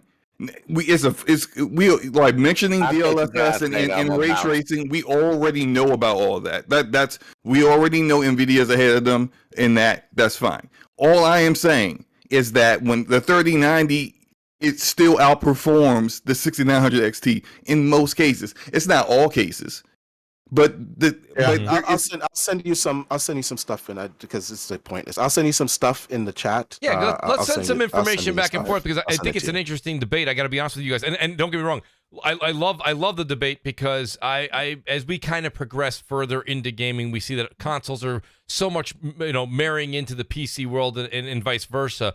So I think that a lot of gamers, you had this conversation a long time ago on a Crossfire, and everybody would be in an uproar. A lot of people are keeping an ear out to what you guys are saying right now, and even though you guys are on different sides of the coin right now, I'll be honest with you, very interesting to hear, and let these companies like AMD and Intel, let them fight each other out. Now, the one thing that I'm hearing, I've heard for a long time, is the fact that AMD is, like BRAP was saying, the cost effectiveness for the quality is unbelievable. I myself personally, and I think everyone on the panel, right? Thank you. I don't mind paying a couple extra bucks if, in fact, it's a better product and has other things to it. It's not like AMD's dirt cheap compared to Intel. I mean, you're not talking, it's not half the price. So it's generally that little bit more. And again, I'm a little brainwashed here because I've been hanging out with Delirium Blades. Shout out Delirium Blades. He's got me in the Intel camp. But I'd be willing to sway to the other team. I just want to see what's going on with AMD and maybe, D, whatever you send Slow-Mo, send to me too. I wouldn't mind taking a look at some of that too. That being said, guys, I do want to say this much. We are well past the 9 o'clock hour, and I've kept all these people from their families, their friends, their games. And I apologize in advance, but nonetheless, I want to say what an outstanding show. Also, shout out to Keith J. He wanted to let everybody know I'm still rocking my LG C8 and not a single hint of burn-in. And I did promise Just a Guy, I really, again, truly appreciate the super chats, but a lot of them sound very similar here, but I will read a few of them here. He said, the Spanish paid $50 to change the topic on a podcast on Game Pass, and then he said, Mooch, you got me wrong. I'm not a fan of any Xbox that launches with no exclusives and no next-gen games. Rest in peace, Xbox Series L, no exclusives. And I believe he has one back here also. It says, no exclusives since 2016. Damn, that's tough. Just a guy, I hear you. I understand your frustration. And I totally get you. There he is. He says, and just a guy again one more time. He says, next topic, please. So the next topic, actually, Just a Guy, will be next Friday at 7 p.m. Eastern time. I'm going to go in reverse order here and do outros. And I want to say a shout out. I might be doing this maybe not in the right order, but I will start with the great Slow-Mo Backslap. Outstanding debate there at the end. I really loved hearing you guys go back and forth. Slow-Mo, I know you had a lot going on and a lot of family things to take care of this evening. You made time for us. So I want to say thank you very much for being here. Let people know where they can find you. An outstanding DPS last night as well. Hey, Mooch, glad to be here. D, no, it's no hard feelings or anything. I love arguing with people, so it's all love, man. It's a good thing, man. Yeah, exactly, right? Great show tonight. Absolutely great show. And I think we actually hit our mark. I think we hit 80%. We did. We hit 80%. Topics. Jeff Grubb, I hope you're paying attention. Achievement unlocked. I feel great about that. Come check out my Twitch channel tomorrow. It's the same name, Slow-Mo Backslap, around 10, 11-ish Eastern Standard Time. I'll figure it out. I had a channel point challenge because I've never played a From Software game. They don't really interest me, but the people that watch me have been trying to get me to play a From Software game. I put a challenge in there and they hit the 50k channel points, and so now I gotta play Demon Souls. Yes. So I'm playing Demon Souls tomorrow, around 10, 11-ish. Come on through, watch me get bodied 5,000 times. It'll be a great time. But you gotta get good, dude. That's all, man. Listen, Slow-Mo is a very. I'm gonna cheer you on. That's right, Foxfire. I'm gonna be there too, Lady Foxfire. I'm Summon gonna be right me behind if you you. need me. Well, I want to say this much. Slow-Mo is a very talented video game No, he's gamer. not. Okay. No, he's not. No, he's yes, not. he is. He's very good. So, how dare you? you wait and see how quick he picks up these skills. Slow-Mo will body people to FPS games. Like, this guy is nasty. Listen, if your hand-eye coordination, I'm I play with you, Slow-Mo. FPS shooter. No, you're not. No, you're not. Just try. Slow-Mo. I just No, want you're not. to be positive. That's all. I just want to have a positive KD. That's all I want. Slow-Mo, just remember, what is it there? Slip the jab. That's what you want to do in all Dark Souls games. You got to get you got to slip the jab and just keep on rolling. You got to keep on rolling. You'll find that all out. about the roll. It's all about the roll. Shout out to the great Jeff Grubb. He goes teary-eyed, so proud. Jeff, we did it. We hit the 80% mark. I really appreciate that. Thank you, Slow-Mo. By the way, Slow-Mo, did we cut you off from your outro? I apologize. Oh no, we're all good. Okay, just wanted to make sure. And then I've got the great D back here. D, honestly, great having you on the show tonight. And listen, I'm going to have you back on the show because it's just great to get. That's why it's called Crossfire. You know, we don't want to have a bunch of people just getting along. And yeah, I agree with you, D. I love that D came out here. He put his gloves on a couple times when he had to, and the rest of the time he was just giving us an unbelievable amount of knowledge, which was great. D, outstanding to have you on the show, buddy. Loved having you here. Got to have you back on again. Let people know where they can find you, and thanks for being here tonight. Yeah, man. Thanks for having me. You can find me on YouTube, of course, at dbatch. And you can also find me on Twitter at D_batch. If you're looking for a console or a graphics card or just a hard to find item, just follow my Twitter. I usually tweet out, available stock in the United States and Canada. Yes. Once again, it was a great show. Love everybody that was here. Sorry for the ending there. I get really passionate with the PC stuff. And in closing, I will say that one thing that AMD does well is their improvement of their drivers over time. So at the the early launch of the 6900 XT, it was close to the 3090, but it wasn't beating it. But over the months with driver revisions and whatnot. It's a much different story, but we'll talk about that stuff off the air. Once again, thanks for having me, man. Absolutely, D, and I'll be in touch. By the way, D does an outstanding job on Twitter. I don't know if you guys don't follow D, you really should. He does an outstanding job of always letting people know when Xbox Series X's and PlayStation 5s are available, both in the States and Canada. So, D, thanks for what you do there in the community. I appreciate that. And then I've got the great lady Foxfire. Foxy, I got to be honest with you. Outstanding to have you on tonight. It's just so much fun, and it's refreshing, and it just reminds me of all the great old times and the podcasts we've done over the years. Foxy, tell me this won't be the last time. We've got to have you back on CrossFire and let people know where they can find you. Thank you for being here this evening.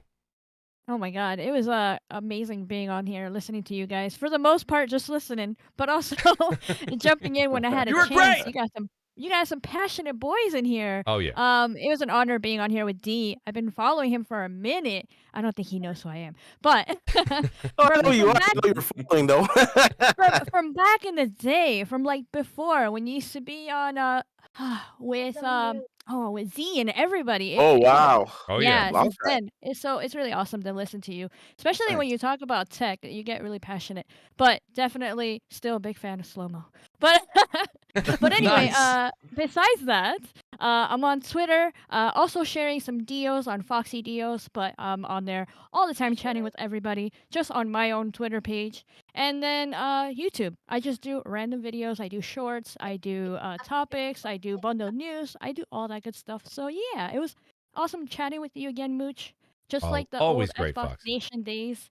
And I'll Absolutely. definitely be back. And then Great. I'll try to jump in again because I'm a little rusty. I got to be honest with you. You say that, but you go back and listen to the show. You held your own, A, and B, it was like you never left. It was honestly like you never left. So, Lady Foxfire, outstanding to have you here tonight, and I will be pestering you as I usually do. Come on, Foxy, come on the show. You got to get on the show again. So Every we'll try week. to... I know I get that DM from you. So I'll Absolutely. definitely try to make some time. Well, I'm a mooch. It's what I have to do. It's just part of what I do. It's a me problem. Thank you to everybody in the chat for hanging out with us. Awesome, Foxy. Thank you so much. And then I've got Deacon St. BRAP, a.k.a. Basement Radio Arcade Podcast. BRAP, outstanding show tonight, buddy. And you had a great show on Wednesday, by the way. A lot of people need to know about this. Go ahead and let them know where they can find you on Twitter. Actually, just every social media spot. And thanks for being here tonight, BRAP. Cortana. What? That's his outro. He's done. Done. That's it. I'm I sorry. had too many drinks tonight. No. I gotta. I'm trying to take over the voice actor for Master. I forget his name now. Yeah, I don't know his name either. I'm trying to practice. That's my point. But no, great show. I can't believe we got through like literally 80% of the topics. So we did, but the great Kubini Gaming reminded me, and it stinks because I have it on I have it right there front and center. We didn't get to the Xbox and Ubisoft Plus conversation that I wanted to. Well, I'm bringing it up right now. Xbox and Ubisoft have a deal in place. You can get Ubisoft Plus for an additional charge, but it is married in with Xbox Game Pass now. So if you have Xbox Game Pass Ultimate, you can get that other one. I apologize, Kubini. It's my fault. Yeah. I take full responsibility as the host of the show, but we will discuss it hopefully in the next week because I'm sure it'll hold its weight. But I apologize, Brad. Please do continue to plug. Yeah, no, great show, Mooch. Great way to kick off the weekend, and really cool to podcast with Lady Foxfire. I've actually never podcasted with her before. Really? So this is the first. Yeah, I've never have. Yeah. So, Lady Foxfire, we got to get you on BRAP sometime. So definitely, I listen to your show, so you know. I know you do. D-Batch, it's been a minute. I know we've had you on BRAP, but it was great podcasting with you again. We got to get you back on BRAP as well. But just great show. It's a great time to be a gamer. That's all I got to say. Like I can't remember being this excited for gaming in years. So, just everyone remember that, that it's just a great time to play video games and have fun and all that good stuff. Yes. Yeah. And, and don't play that Vanguard Call of Duty is trash. Oh, so that's rough. It really is, Mooch. Listen, here's my thing. You know what thing with Call of Duty? It's what we always said it was years ago. It's a great game. Listen, I have like 20 minutes. Brap, you know this. We have 20 minutes or so between meetings, things like that. I have the console on. I'm able to play 2-3 rounds. It's fun. It's just quick team deathmatch. No, get in, Warzone's fun. Well, Warzone's great, but if you're playing, but if you're good at Warzone, which I try to do, Those matches can go 25 minutes, 30 minutes. So I don't always have that much time for one sitting. No, BRAP, outstanding point. It is a great time to be a gamer right now. It really is. 2022 will be the rebirth of what 2007 I think was, when it brought great titles, great new titles, and great sequels, right? So I'm very excited for what 2022 is going to give all of us. I'll do a couple of quick plugs real quick. Shout out to the Xbot448 who had to leave early. That's Xbot448 everywhere. YouTube, Twitter, you know it. The Great Crap Gamer had to leave early too. Shout out to Crap. Thanks for an outstanding show from the Crap Gamer. It's at @the_Crap Gamer and Crap Gamer Reviews on YouTube. And I don't think I missed it. Oh, the Great Sir X-Man had to leave early as well. That is at Sir X-Man on Twitter. Guys, go over and follow him there. I believe we have everything covered. Guys, again, please hit the like button, hit the subscribe button, and we are going to be on twitch.tv, the Mooch78 on Monday night, 7 p.m. Eastern time. Hoping for Monday. If it's not Monday, it's Wednesday, but we're going to aim for Monday night. Nonetheless, it's going to be a lot of fun. It's like Monday Night Football. It's going to be Monday Night Mooch. It's going to be fantastic. But for gaming. I can't wait. Double kill. I hope more people are there than me, but nonetheless, let's get there, guys. Fill up the seats. It's going to be very entertaining, and I promise you're going to love. You'll get more people there than you. You'll get more people there than people watching the Giants. Well, that's true. Yes, nobody wants to watch Danny. Well, Danny Dimes isn't even playing.